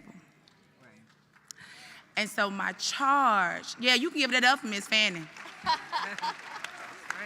Because if it wasn't for her, there would be no us. That's right. So let me be clear about why she sat at that table. She sat at that table because we were not allowed to sit at their table. So she sat down so that we could sit. But she didn't mean for us to stay sitting down. She wanted us to get up, right? So she took her seat. Now it's time for us to take ours. And it's time for us to share the blueprint, Black women. We have done this thing. We've won elections for everybody else. It's time for us to win it for ourselves. Wow. Let the church say amen. Yeah, win it for ourselves. You better preach, girl. I'm gonna just leave it there because if not, I'm gonna preach. So No, ma'am. We only got 6 minutes. Don't do that. Come on, Congresswoman. Well, Good stuff. it's up to us here. Yeah. We heard from our vice presidential candidate, and we'll hear from our presidential candidate later this week, but it's up to us. My charge would be to reach out to those marginalized and disenfranchised communities who feel that their vote means nothing, that they don't want to vote, and really try to engage them, because this election is about giving them a voice and an opportunity. And the other group is the young people. To me, this is their election. What we do today will determine their future, and they need to really understand how important it is for them to get in here and vote, because this is about them. That's right. Let's hear it for Congresswoman Christensen. Sister Grace? Own your community. Each neighbor is interdependent on each other. That's good. Own your community. Reach out. On the bus over, I heard a conversation with folks talking about someone moved and they said, you know, it's not the same. I don't know who my neighbor is. When they walk out the door and we get in our cars to go to work, they don't even say good morning. Own your community. Relationship organizing works. Yeah. Getting on the ground works, and it starts within your community. So that's my charge. If you're a woman here in the sound of my voice, own your community. Take ownership of it. That's right. Amen. Come on, Steph. The first thing I would say is own your Blackness, because it is a superpower. Ain't nothing we can't do. We've seen it done before, and it is on us to protect our communities, our families, our home, this country, what it means to be free. Remember that Kamala Harris was once also a local candidate. So as you are going out talking about Kamala Harris, talk about that Black woman that's on the ballot, that you know we need her to be on the school board to make sure our kids got the curriculum they need, to make sure that the judges who are being put on the benches actually believe in fair justice and believe in supporting all of our communities. We have to have the backs of local and state folks who are running for office. So I want to just shout you out. If you are a current elected official, just raise your hand. Thank you. Thank you. Because we know that to change the laws, we must change the lawmakers, and they have to reflect, respect, and represent our communities the best way possible. So thank you. Let's get out. Keep your Blackness always out there first, and support each other. I want to do this before we end. Lottie Shackelford is in the building. I call her the living legend, Lottie. There she is. Lottie has been guiding us for years, standing as a leader in this party. Let me just close with this. One of the things that we are doing in the civil rights community, NCAW specifically, in our GOTV status. Now, we are a 501c3, but we are politically acute and astute. And our work is now focusing on high school seniors in this country.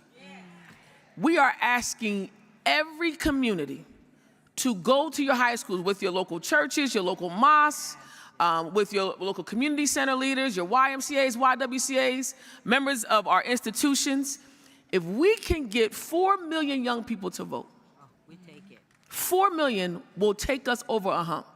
So if we can get every high school senior registered, every state is different. Some states 16-year-olds can register, 17-and-a-half-year-olds can register, but here's the deal. They can't just register, they have to also go and vote. That's right. And then when they vote, we have to then incorporate them in the 2025 plan too on how we stay alive. That's right. So our goal is to continue to keep this work going. So give it up for our panel. Give it up for the black women at this table. Sister Virgie, thank you so much. And we missed the list. They got to add that to the list. And if you have not run for office and you're thinking about doing, stop thinking and just do it. Yeah. We need more black women on ballots across the country. So God bless you and thank you so much. Let's give our panel a hand. Aren't they awesome? I know my Federation sister Joanne is happy that we got her Congresswoman up here. You know, our next panel is telling our truth. Can't nobody do it for us. Amen. Can't nobody come in our community and tell us how to get our vote out. And guess what? And because we're going to do it. This is one time we're going to work our own community because we're going to elect the next president, Vice President Kamala Harris. So, is our panel ready? So, you know what? If you guys leave now, you're going to miss the best thing coming up because we got Cornell Belcher in the house. The baddest black poster in the country.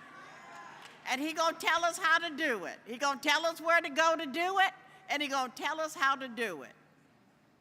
So I'm going to call our next panel. And it's going to be moderated by Barara Sellers, State Representative. Would you come? Barara Sellers.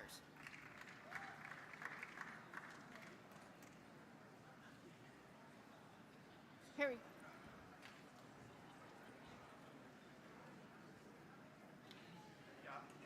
Yeah. Good afternoon. Good afternoon. If everybody can hear me, clap one time. If you can hear me, clap 2 times. If you can hear me, clap 3 times. I think we're ready to go. I learned that from Governor Walz like I was a middle school teacher. I have the privilege and honor of moderating this next panel, and so I would like to bring up first Dr. Frederick D. Haynes III.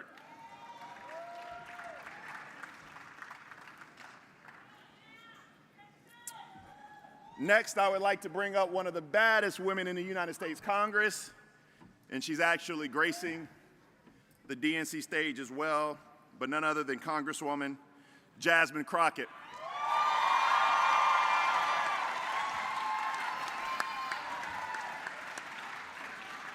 I know you.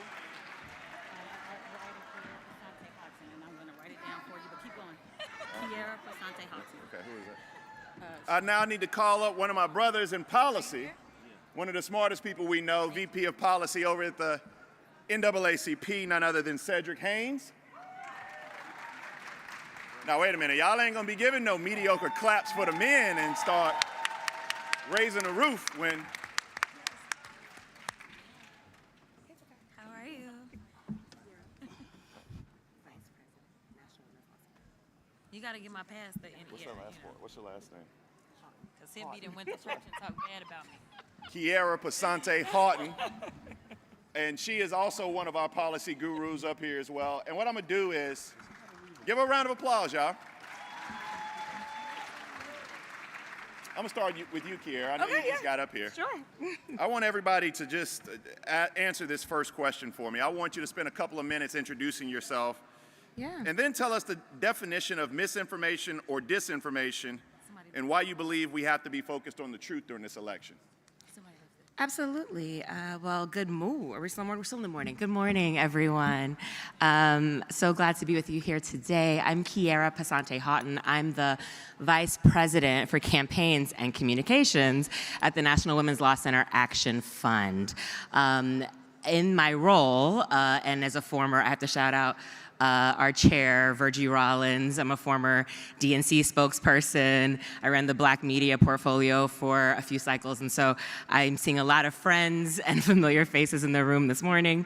So misinformation and disinformation. So I want to talk about, I think, misinformation specifically because of the intentionality behind it, right? So misinformation is the definition we use at the Law Center Action Fund is when someone is intentionally trying to steer you astray. Someone who is specifically and intentionally interjecting or inserting a lie, as I call a thing, a spade, right?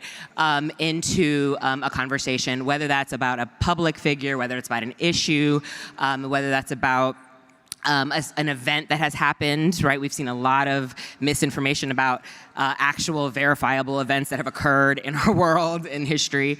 And so I think one of the specific things that you will see, one of the bits of misinformation that's going on right now, I can give you an example of, is this lie that Republicans are telling about the vice president's ethnicity and about her heritage, right?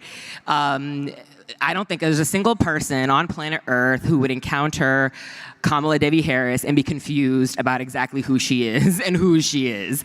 I don't know any room in the world, I know sisters, you understand this, that she could show up and tell anyone that she was not black. Like, that's just not a thing. And they know that, right? And they've always known that. She's been black since she was born, and she will be black her whole life, and she will be black when she goes on to be with the ancestors, hopefully in a very, very, very, very, very long time from now.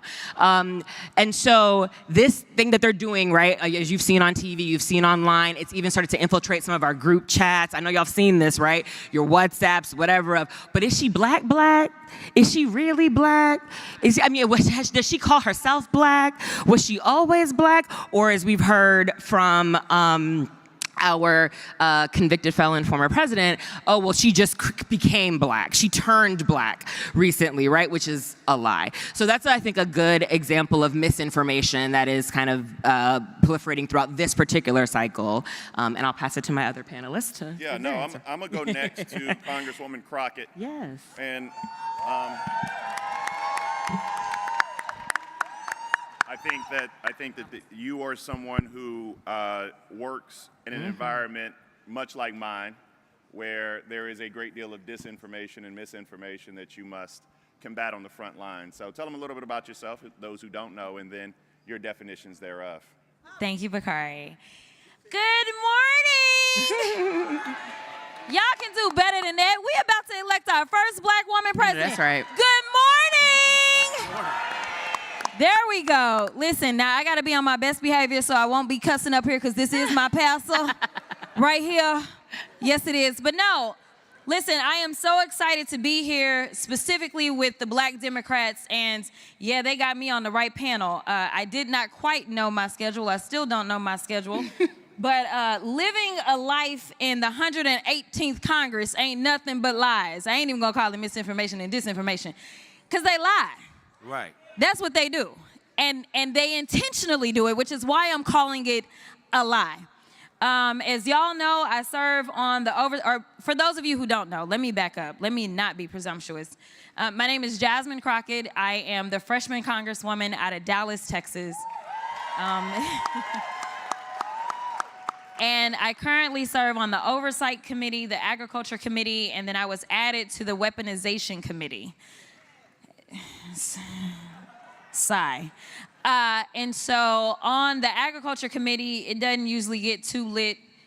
Oversight, it gets popping for a lot of reasons, but most of the time is because we have what they consider to be the firebrands from the right that serve on that committee. And I just want to take this conversation just a little bit deeper because I just returned from Taiwan. As we are traveling around the world, we're consistently having conversations with our friends about what is happening with social media and misinformation and disinformation and the interference with our elections with this information. It is a new level of warfare that we are having to contend with. And right now, as I continuously talk about the cult known as Trump world, a lot of what we are experiencing is literally people have been brainwashed with so much misinformation and disinformation, and it goes so deep that we have people that are serving in the United States Congress that are literally taking their cues from people like Putin. So we had an oversight hearing where we laid out various posts that had been made by sitting members of Congress that were nothing more than propaganda that came out of Russia. Right. That is what we're dealing with.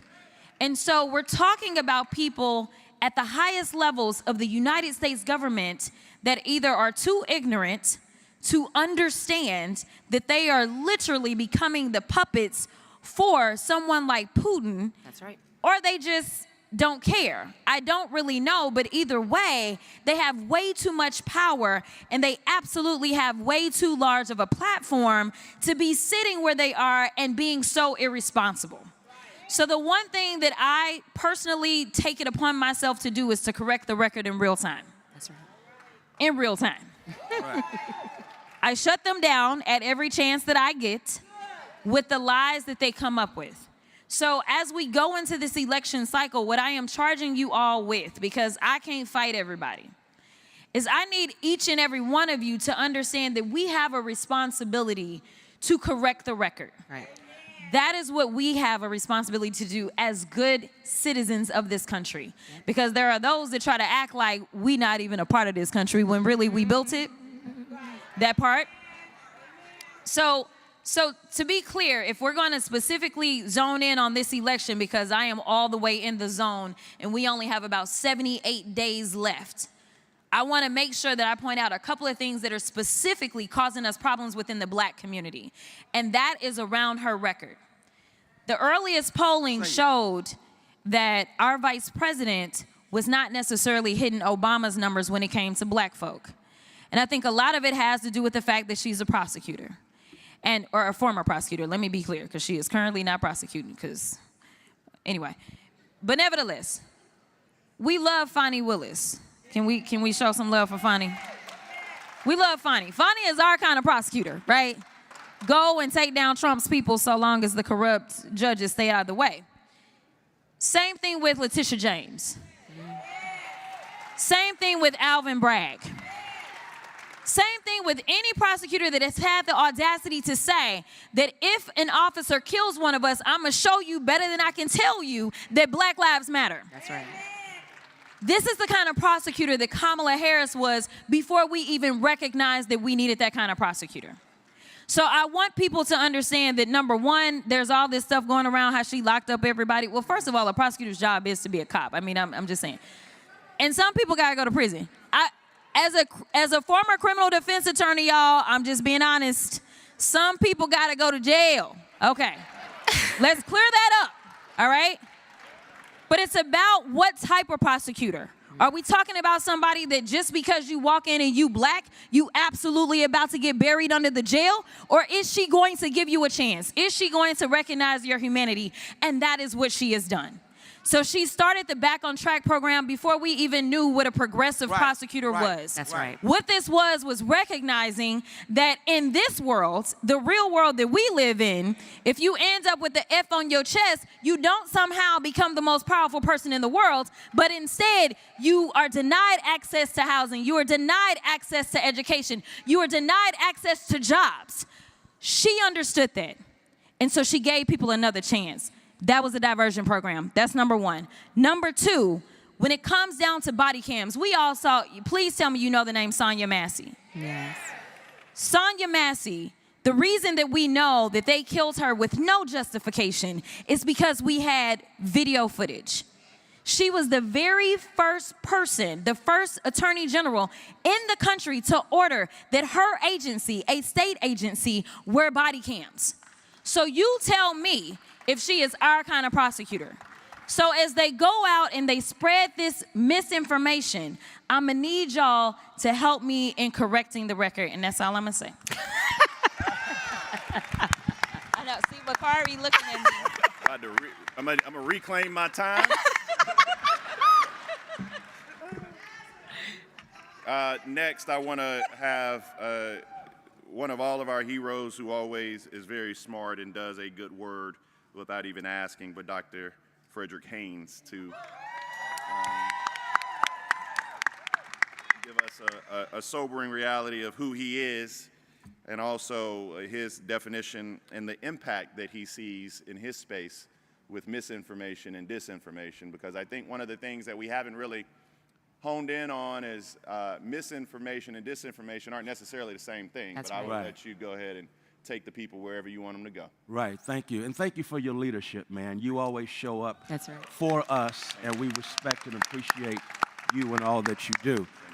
So one of the lessons that has been learned is that Marjorie Taylor Greene taught us you do not follow Jasmine Crockett.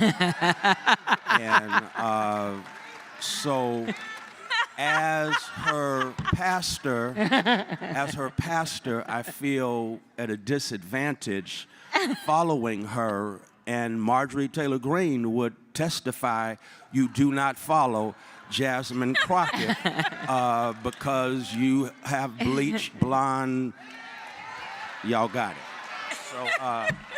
So y'all pray for me, because following my member, she's a member of my church, ain't something I want to do. But very seriously, I'm Frederick Douglass Ames III, senior pastor of Friendship West Baptist Church in Dallas, Texas. One of the things that we have been determined to do is to reunite in holy wedlock Jesus and justice, because they never should have been divorced. After all, justice ain't political, it's biblical. It's about restoring. It's about rebuilding. It's about reconnecting. It's about what Michael Eric Dyson says when he says that justice is what love sounds like when it speaks in public. And so we believe in justice when it comes to faith. It's very important that I establish that, because if justice is a part of my faith expression, then when you ask me about misinformation and disinformation, I serve a Savior who said, you shall know the truth, and the truth shall set you free. Now, if the truth sets you free, lies are a setup to lock you up. And that is the kind of world that we live in politically, one of misinformation, disinformation. Misinformation has to do with rumors. Disinformation has to do with the intent that is evil, the intent that is basically says, I'm lying, I know I'm lying, I don't care that I'm lying, but I have an agenda behind the lie to accomplish what it is I'm trying to do. That is disinformation. And so it is our understanding that we've got to combat all of that. Number one, we've got to combat it in the media. In the media. Last week, Michael Eric Dyson on CNN went viral because Michael Eric Dyson dared to defend black women in general and the black woman at the top of the Democratic ticket in particular, because someone decides, Congresswoman Nancy Mace, who's trying to become a Republican, she decides that she's going to call Kamala Harris out of her name, in essence, and then justified by saying, I can say whatever I want to say. We know about that. I'm so glad that my Congresswoman goes on social media and says the problem is not just with Nancy Mace, it's with a media that will give a platform to someone who is about disinformation and misinformation, even when they look like us. That's right. And I got to say that, because if you're going to be a lapdog for lies as opposed to a watchdog that holds public officials accountable, then we don't need you serving in media, because you are a problem and we've got to call you out. That's right. But not just media, social media. I love Meek Mill. I respect Meek Mill, but Meek Mill is going to have to do what Meek Mill said in his song, Stay Woke. Meek Mill gets on his social media platform last week to question or bring up a rumor about the record of one Kamala Harris. And of course, we know Meek Mill's record. Meek Mill has been victimized by a criminal justice system that is unjust and downright criminal. So when he he speaks on his platform, Meek Mill has authority. right. But unfortunately, it's authority without knowledge. And if it's authority without knowledge, then you get up and spread rumors. One more thing to Kamala Harris's record. Kamala Harris, I'm from California, though I pastor in Texas. I know Kamala Harris. I knew her when she served as DA. They were talking in the 90s about getting tough on crime. It was Kamala Harris who then coined the phrase, no, we ain't going to get tough on crime. We're going to get smart on crime. Because it's not about locking black folk up. It's about keeping black folk who are criminalized and their bodies are weaponized out of the system before they get in the system. And then once they get in the system, we want to make sure they don't stay in the system, continuously victimized by the system. That's the whole truth and nothing but the truth. So Meek Mill, stay woke, my brother, stay woke. I'm just simply trying to say, as we do this thing, we combat misinformation and disinformation with trusted sources. I'm blessed because I've got a Congresswoman who is about that truth life, and we need to connect with Congresswoman Jasmine Crockett, but also we got to call out folk in the media who platform folk who ain't about nothing but lies and disinformation. It's both and not either or. That's right. Well, we only got a couple more minutes, and I'm going to have to use at least 10 seconds of those to apologize to Cedric Haynes because I put you after. You set me up. I set you up. I didn't even realize it was an unintentional faux pas on my part. Listen, be is complete. Say a whole lot in very few words is what I'm trying to say. And then I'm going to get everybody to give a little final remark. I got 3 words for you, what they said. What they said. Leave well enough alone, but go ahead, my brother. No, I couldn't add any more to that. I would just say that, you know, there's a lot of talk and trying to quantify and put words to what's happening, right? You got misinformation, disinformation, malinformation. At some point, there's going to be another information. But I think that what you said it best. It's lies. And anything that's used to deny, suppress, diminish the black vote is a problem. That's the commonality. It's a problem. And so when I look around this room and I think about my peer group, by show of hands, how many of us have some form of social media? And yes, LinkedIn counts. Right? So if you look at the numbers, 4 out of 5 black adults in the United States use social media. That's right. The numbers also tell us that 2 out of 3 of those adults sometimes use social media for their trusted news. That's right.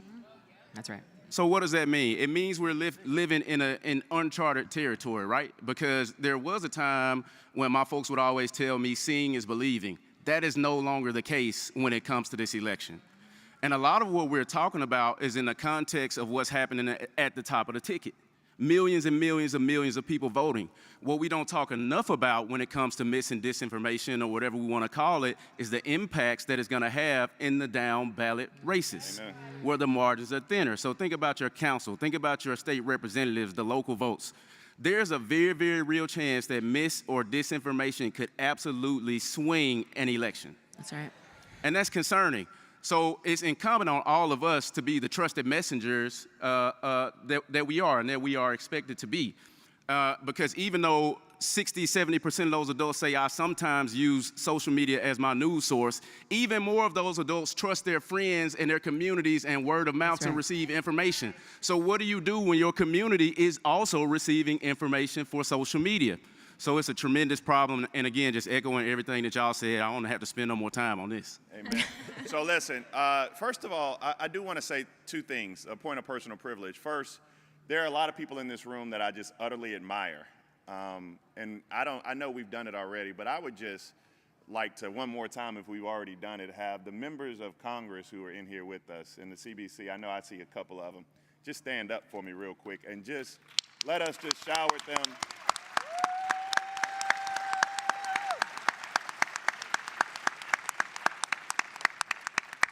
And all the state and local officials, there's a lot in here, stand up.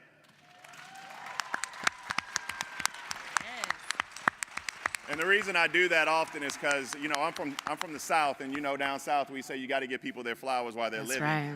And oftentimes we only talk to our elected officials when we want to yell at them or we need something. We never say thank you. So listen, we go into commercial break in a minute. I got to get Michael Eric Dyson up here and eat lunch. And for me, Reverend, you're going to have to pray for me because it's about margarita time for me. So I do want to start 2 sentences on solutions. I hate when we gather together as a people and we identify problems and nobody identifies a solution. So be quick, 30, 45 seconds. Give me a solution to the misinformation, disinformation we see. I'm going to end with you, Reverend. We're going to start right here. Sure. Well, the first thing is understand your power and the responsibility you have as a leader in your own communities and in your own circles of influence, right? So make sure that you are yourself not reposting, resharing some of that, almost cursing for the pastor, I'm sorry, some of that foolishness that you see floating around. I'll give you some resources. If you're on social media, you follow the National Women's Law Center on Instagram, on the site formerly known as Twitter, on LinkedIn. We are on a pretty regular basis posting useful graphics and stats and things that you can use to share with your own folks in your communities to kind of combat some of this stuff, namely about women electeds and public officials, because we are the National Women's Law Center, and the Action Fund is in particular supporting combating misinformation, disinformation about the Vice President, but also about these women Senate candidates, y'all. We have some Black women running for Senate this year, not just in Maryland, also in Delaware. So please make sure you follow National Women's Law Center. Thank you, Bakari, so you can get some more information about ways that you can spread good information. That was that producing you. Thank you. Yes, I heard it. Thank you, wrap it sir. up. Thank you. Go ahead. Go ahead. Real fast, if you're reading something and it sounds crazy, there's a chance that it is crazy. That's the plainest way I can say it. Look to your trusted messengers. The NAACP is and will continue to be a trusted messenger. Right. We have a wonderful civic engagement team who's been working very hard and creating programs to counter this sort of thing, misinformation and disinformation. I just want to say that, you know, it almost feels like I'm living in a science fiction novel sometimes when I see some of the crazy stuff that's coming out. But to put a finer point on it, just if you see something that seems too good or too crazy to be real, it's probably not real. Look to your trusted messengers and get out. You got to get out and vote. Congresswoman. I was just going to say, make sure that your trusted messenger should be trusted. That's number one. And then, you know, Pastor Haynes talked about the news media, and I did, you know, text Doc immediately when I saw what happened on CNN because I was so frustrated because I knew the truth about all of what was going on, especially with Nancy Mace, because she is racist. And if you Google, you'll find a YouTube of me going off on her talking about, anyway, nevertheless, so I would also say when it comes to the news, it is important that you try to get the news in as pure sense as possible. And so even when it comes to things that are happening in Congress, C-SPAN is really the best spot. I mean, I know that it's not dramatic and whatever, but you are hearing directly, it's not, there's no filter whatsoever. So then you don't have to rely upon what someone else has interpreted. Because the fact is, if you watch faux news, you're gonna get one story about what happened. You watch CNN, you'll get another, and then you watch MSNBC, and it'll probably be closest to the truth. That's just my opinion. But nevertheless, I knew that was gonna get Bakari. But nevertheless, really the best way to get your information is straight up on C-SPAN. And I'm gonna be honest, you know, YouTube has actually been doing a really good job with some of the sources, the people that are reporting on the news, because a lot of times they will take things directly, say, from committee or taking things directly from speeches that are happening various places so that you can hear it directly. We know right now Donald Trump has specifically said that he wants to make sure that there is some sort of immunity for police officers. And when it came down to him going in front of NABJ and being asked about it, he didn't really want to talk about it. But he has said that, so make sure you're just, forget the filters. Get it straight from the horse's mouth. Right. Two things. One, this is the 60th anniversary of Freedom Summer. we need to, in honor of Freedom Summer, have information or empowerment fall, where we go into our communities this fall to basically cancel bad information and bring good information. How? I want to suggest that we connect with the black church, not churches with black people, but the black church. The black church that recognizes its responsibility is not just to gather, but in a real sense to impact the community. And if we partner with and again, we can do it legally. This is my Congresswoman. She can give us information. You can give information to those black churches who you know are about that justice life. And that because the black church still has the most people showing up on Sunday as well as tuning in. And that black church then has a responsibility to spread the truth so that we can combat the lies. So those are two things I want to suggest that we can do. Everybody under the age of 35 in this room, stand up. That's right. Give yourself a round of applause, sir. Give him a round of applause.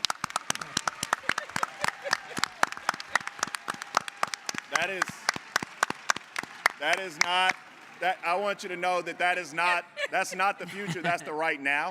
Okay. And a lot of these young people on the front lines doing the work, and we need to encourage them and make sure that they're in rooms like this, listening to people like Jasmine Crockett, listening to people like this panel, listening to their elected officials, and most importantly, listening to somebody who is a hero of mine who's coming up here next as we exit, none other than Reverend Michael Eric Dyson.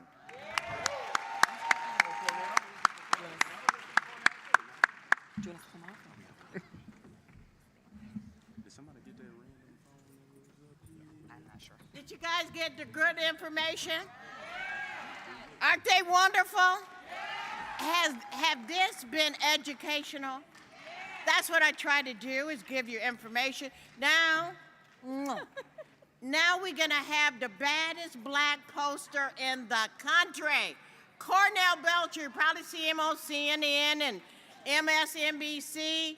He's gonna share information for us to let us know where it's important for us to work the hardest in getting our votes out. Cornell, he's somewhere around here. So please take your seats. This is wonderful. If you're gonna tell the people that left, like last night, that they missed it, okay? And while I'm here, I think the youngest county executive, black county executive in the history in Milwaukee, his name is David Crowley. Can you stand up? The first black leader elected to the role in the county executive Crowley in Milwaukee, Wisconsin. Are you in the house? Where are you at? Can you wave? Stand up and wave if you're here. Okay. Is Cornell coming? I'm here. Right here. Here he is, you guys. The baddest guy in the world.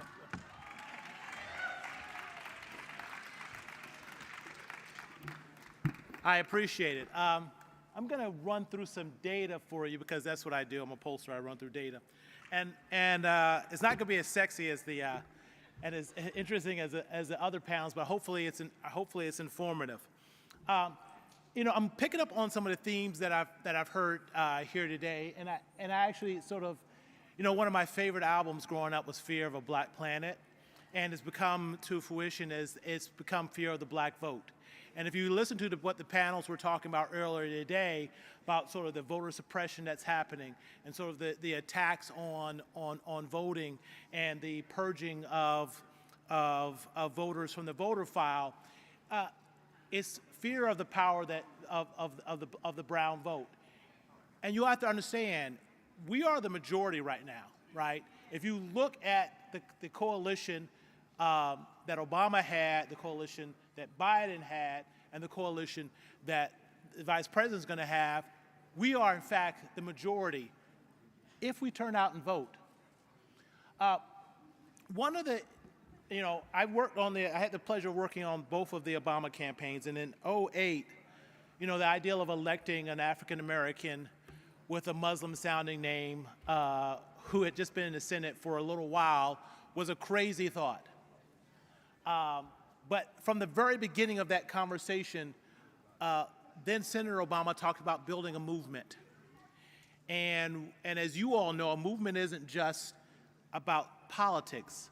A movement is cultural, it is spiritual, it is bigger than just politics. And there's a women's rights movement, women's suffrage movement, there's a civil rights movement. Movements are bigger things. And so I was drawn to this ideal of building a movement. And the movement was about changing the face of the electorate. And most of you will remember there was a conversation on almost every news outlet and almost every newspaper after the 2008 election about America's post-racial.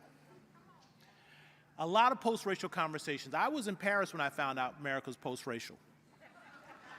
Because the French kept coming up to us after the 2008 election, congratulating us for overcoming racial barrier, for breaking racism in America. I know, it's kind of hilarious.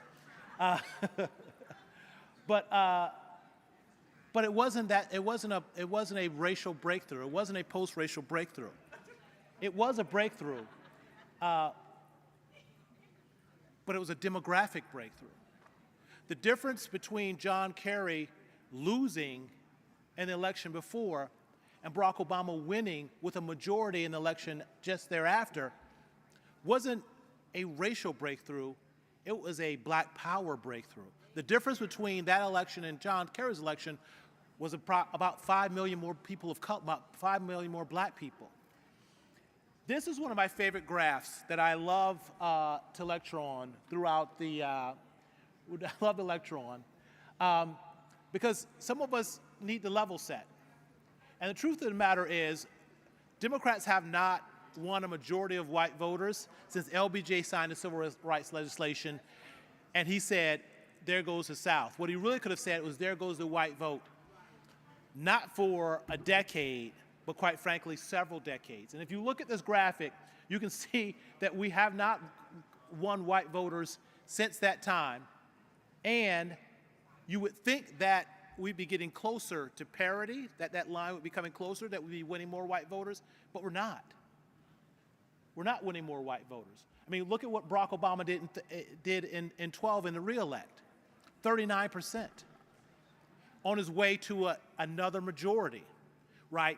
That's the power of the changing face of the American electorate. That's the power of the brown vote. And right now, in the latest polling, Harris is garnering approximately 42% of the white vote. Now, you know, I talk to reporters and they like, just 42% of the white vote? I'm freaking ecstatic she's at 42% of the white vote. Freaking ecstatic she's at 42% of the white vote. I mean, Barack Obama got 39%. Ecstatic because you and I know, quite frankly, she probably won't get much more than 42% of the white vote. But therein lies the thing. To show the tremendous power and the difference that's happening in this country, you'll remember when America was great. Ronald Reagan on a horse, Nancy Reagan in the White House, America was great.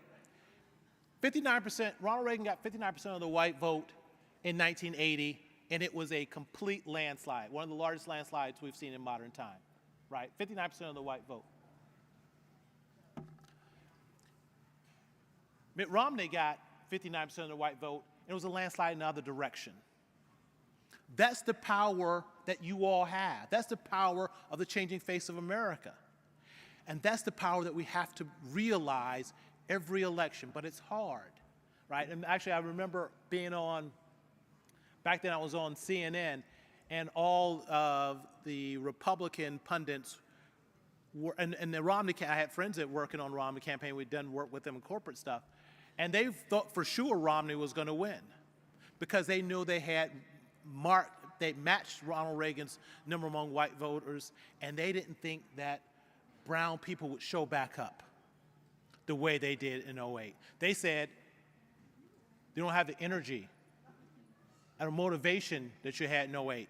They thought that '08 was an outlier and that the election was good, the electorate was going to look like 2004 again. I knew it wouldn't. We got to stay in the game.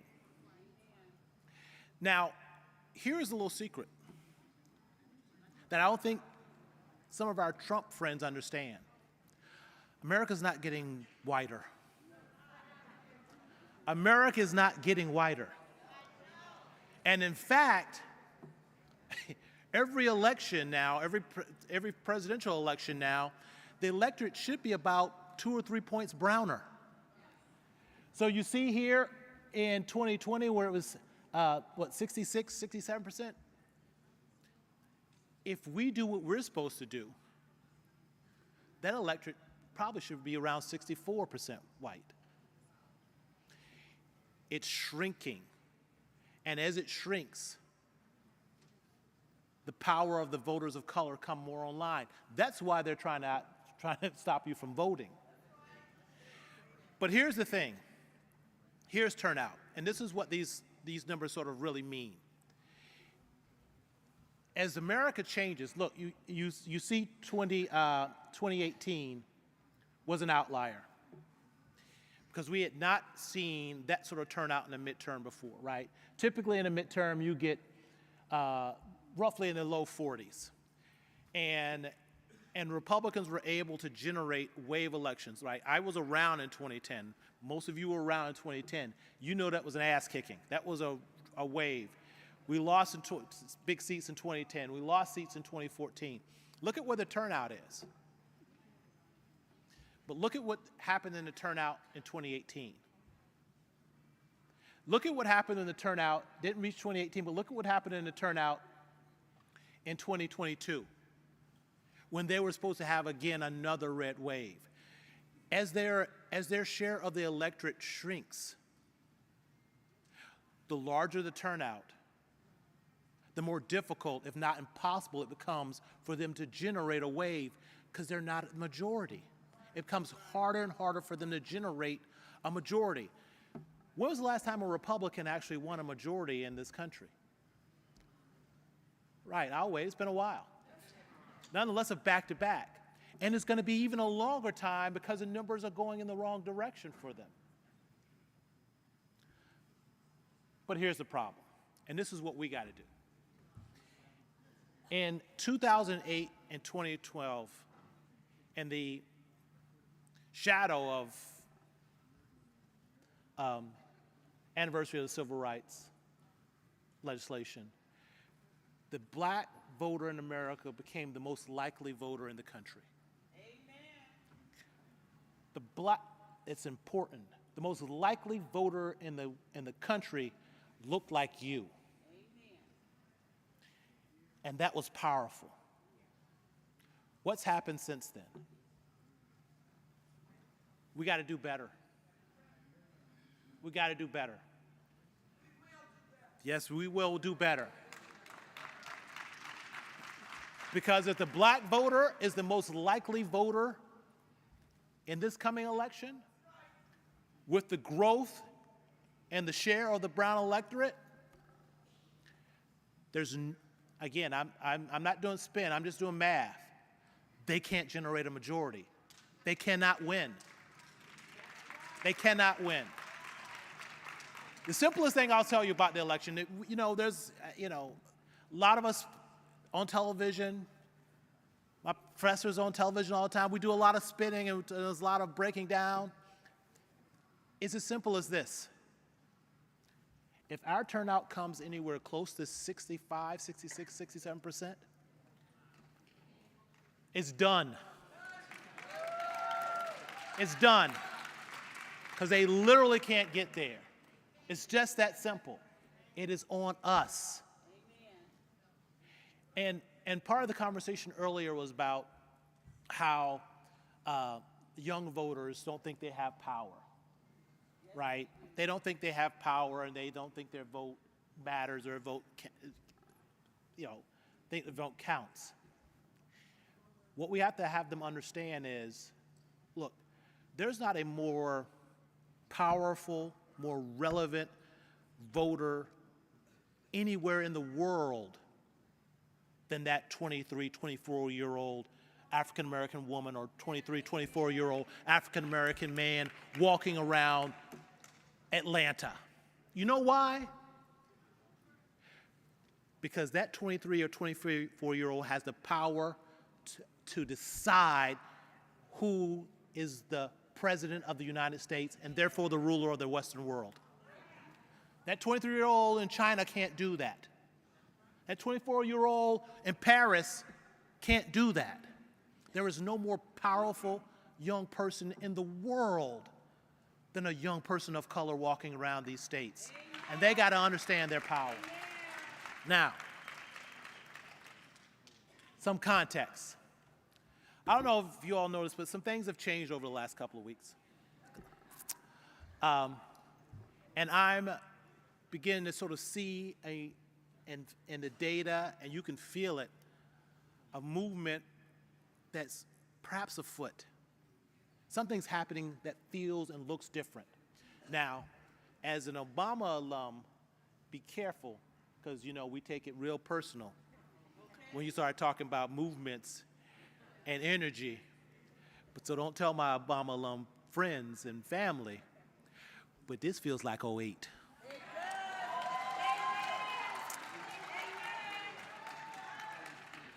When you look at how in the national polling, and I've never seen this as a pollster, in the span of 3 weeks, the vice president has gone from a net negative favorable to a net positive favorable. That never happens. It just doesn't happen.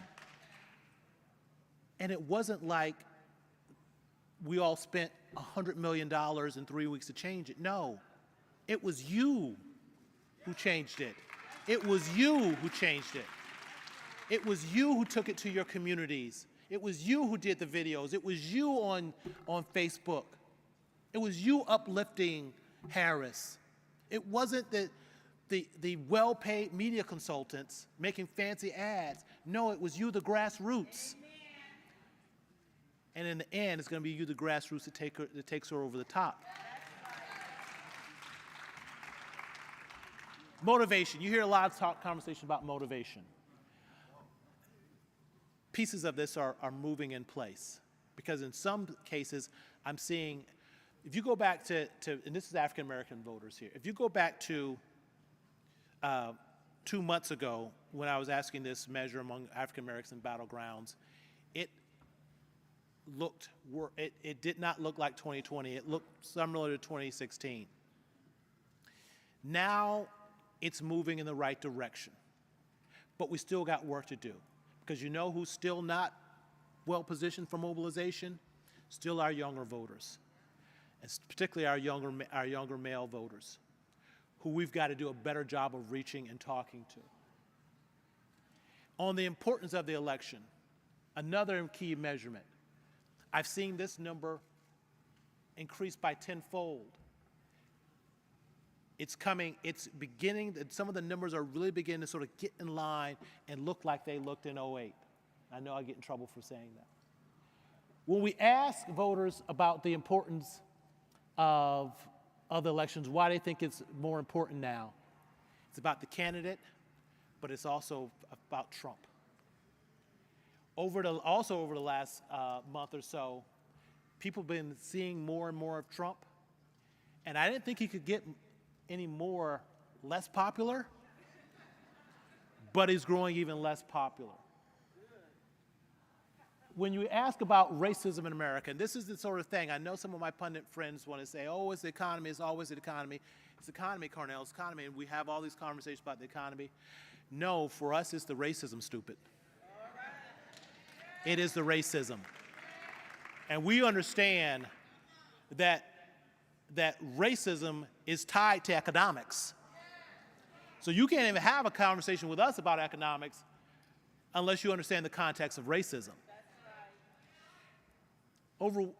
This is actually one of the sad numbers for me, because go back a decade, 2 decades ago, we didn't see this, where there's such a vast majority of us think that racism is growing worse in this country, right? Because it is. And you talk in focus groups with voters, and particularly voters of color, and they understand that racism seems to be afoot again. It seems to be okay to be racist again. And that is a primary consideration for black voters. So yes, you got to meet these voters where they are, and it's meeting them where on the racism.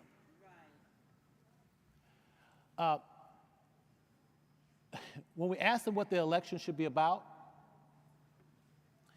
it's about going forward. It's about not going backwards. Sort of a big thematics about what the election should be about, right? Yeah, it's about the economy, but it's also about bigger things. And little side note, I know for my friends in the press, it's easiest to drive this economy determines. I don't know an election where the economy was an important election. It's always an important issue, but there's bigger things afoot right now. When we ask the African-American voters in battleground states, what's the greatest threat to their community? What's the greatest threat to our community right now? And this number has been growing over the last couple of months. It's becoming to understand that, quite frankly, again, sure it's the economy, but it's also the racism stupid. And I don't care what kind of economic policy you have, if we don't have political power, and people trying to strip away our voting rights, and people coming after our community, it's not about economic policy, it's about something larger.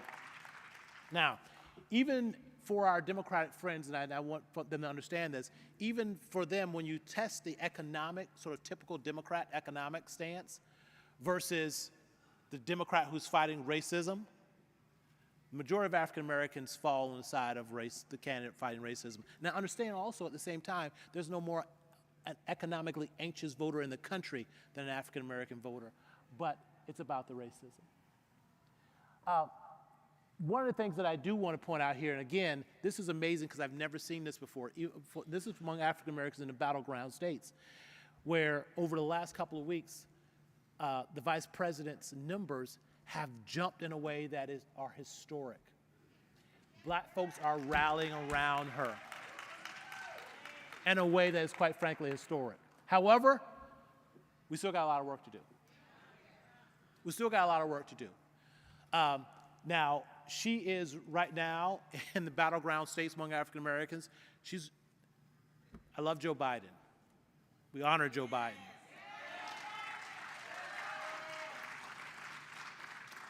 But she is beginning to solidify the vote in a way among young people and brown people in a way that they were holding back for Joe. And over the last couple of weeks, you know, this number, she's about 10, 12 points better than where Joe Biden was 3 months ago when we asked the same question among African American voters. Now, we're still a ways from Obama 2012, but that's the goal, right? And that number is in this third-party voting. It's in the third party and the undecided voting. Now, who are these voters who are still hanging on the fence, undecided, third-party voting? They're younger, less educational attainment, less likely to be tuning into information. They're not seeing the doctor on CNN. We got to reach them in a different way, but they are reachable. But here is the problem here is the problem because we have to reach them. It's 2016 again. That same cohort, when I was doing data in 2016, and this is from the aftermath of the exits, Hillary was off Obama's margins in most of these battleground states, but also just in the demographics of these young voters. She was off Obama's margin by almost the exact percentage that young people, black and brown young people in particular, are voting third party, the protest vote. This is why we still have work to do. We're moving in the right direction, but we still have work to do because this is how Trump wins. Trump doesn't win by addition, he wins by subtraction. So what are they trying to do right now? They're trying to divide black men from black women. They're going after younger black men hard with a lot of misinformation. We've got to lean in because he knows just as well as I do. And again, it's not about them voting for him. It's about them taking the off-ramp. It's about them being disillusioned and taking the off-ramp. So when we ask these undecided voters, what is it looking to hear? They simply want more information. We're not reaching them. They simply want more information. It's not like they love Donald Trump, because they don't. But they're not in love with Democrats either. Amen. And I'm giving you a lot of data, but you all are smart people. But when you look at that last row there, that last column there, that's low. Those are voters who are low, have sort of on the low motivation scale. And what you notice about this is, on almost every issue or character trait or value, Democrats are largely undefined.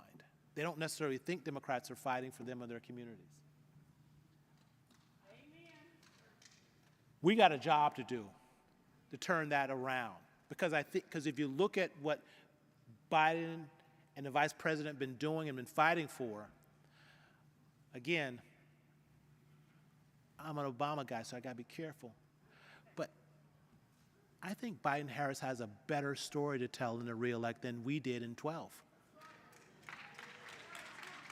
Shh, don't get me in trouble. But when you look at the black unemployment, when you look at the job creation, when you look at the business creation, when you look at the historic investments in HBCUs, when you look at your family at the cookout on Juneteenth, when you look at the black woman Supreme Court justice, he has a damn good story to tell black people about, specifically about black people.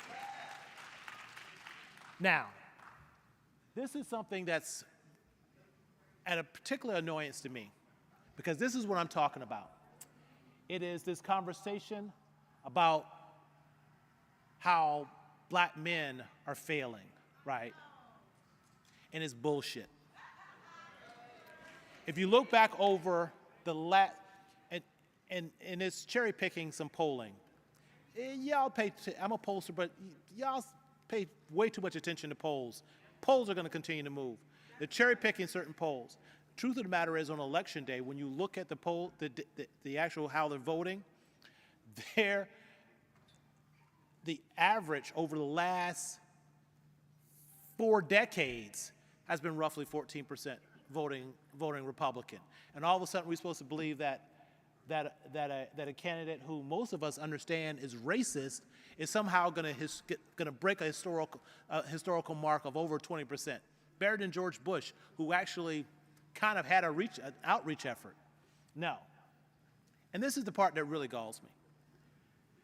Because the truth of the matter is, black men vote more like black women than almost any demographic group. So what the hell's behind this story, this narrative? Men vote differently than women across the board, but the difference between black men and black women voting is the smallest there is in the demographics. So we got work to do, but we're not beating up on our black men about this conversation. We're not beating up our black men. We got work to do, but we're not beating up and pitting one against the other.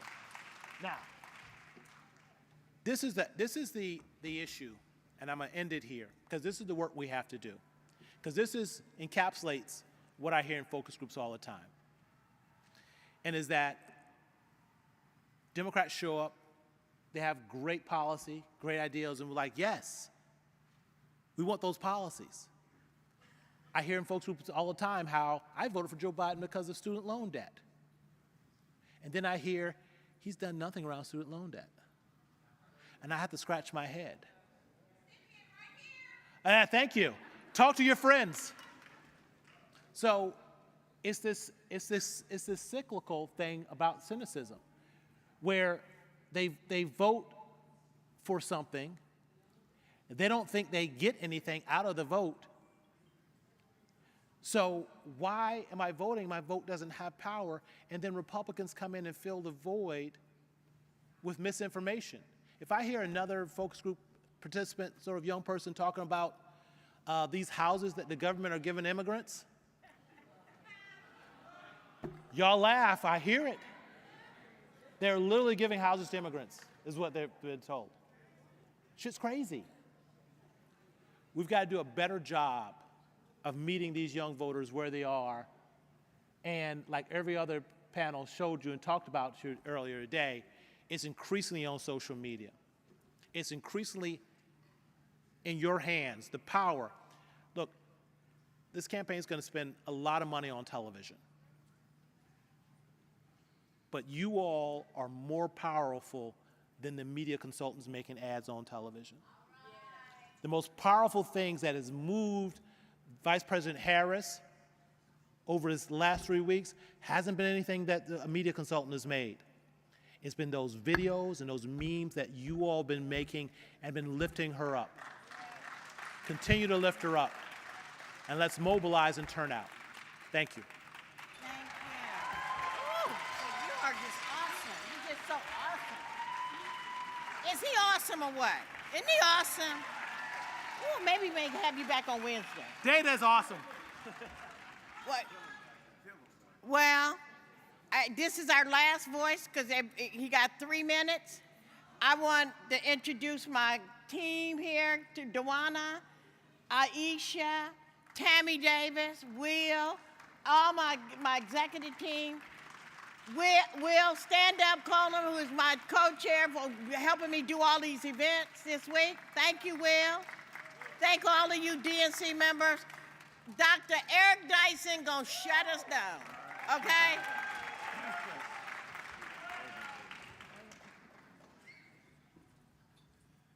Y'all know what it is. You know what time it is. I'm just reinforcing what you done already heard. It's all about that black woman, because black women run the world already. We know that black women are in charge, and we love it.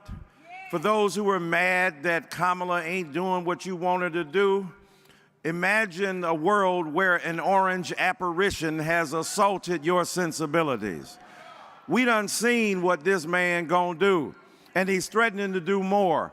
We know what January 6th is. It's always January 6th on our calendar because we see people wilding out every day because they ain't getting what they thought they deserved. So a vote for Kamala is a vote for not only black women, it's a vote for American democracy. It's a vote for best in class of what we represent. 2 things and I'm gonna be gone.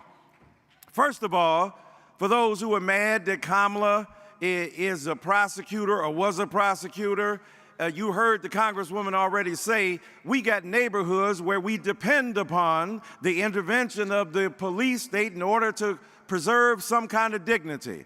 We're not trying to celebrate lawlessness. We just want the cops, when they show up, to understand that we are American citizens and don't be shooting us and don't be killing us and don't be murdering us. Number 2, some people are mad because Kamala ain't got a black man. You had a chance to put a ring on it. You didn't. The white boy stood up.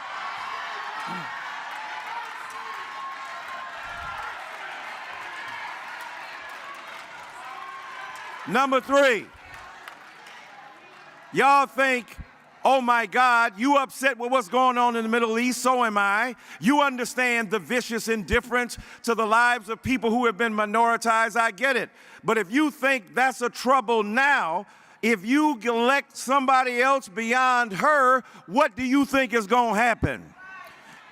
So let's understand that Kamala Harris ain't Jesus, but what she is a political candidate who is far better than this orange other side we got going on. And let me end by saying this. If you think you're lonely now, wait until tonight, because it's going to get rough. And as I end all the time, and Freddie Haynes said it yesterday, quoting me, but I'm going to quote myself. When Kamala Harris is inaugurated on King Day by Ketanji Brown Jackson, And her name is Kamala. That's the KKK I like. And that's what we need. Peace.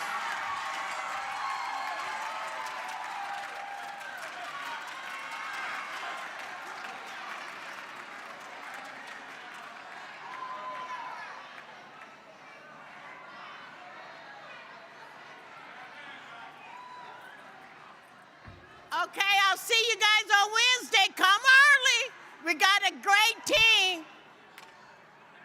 We got a great team for Wednesday. Y'all gonna miss it if you don't show up.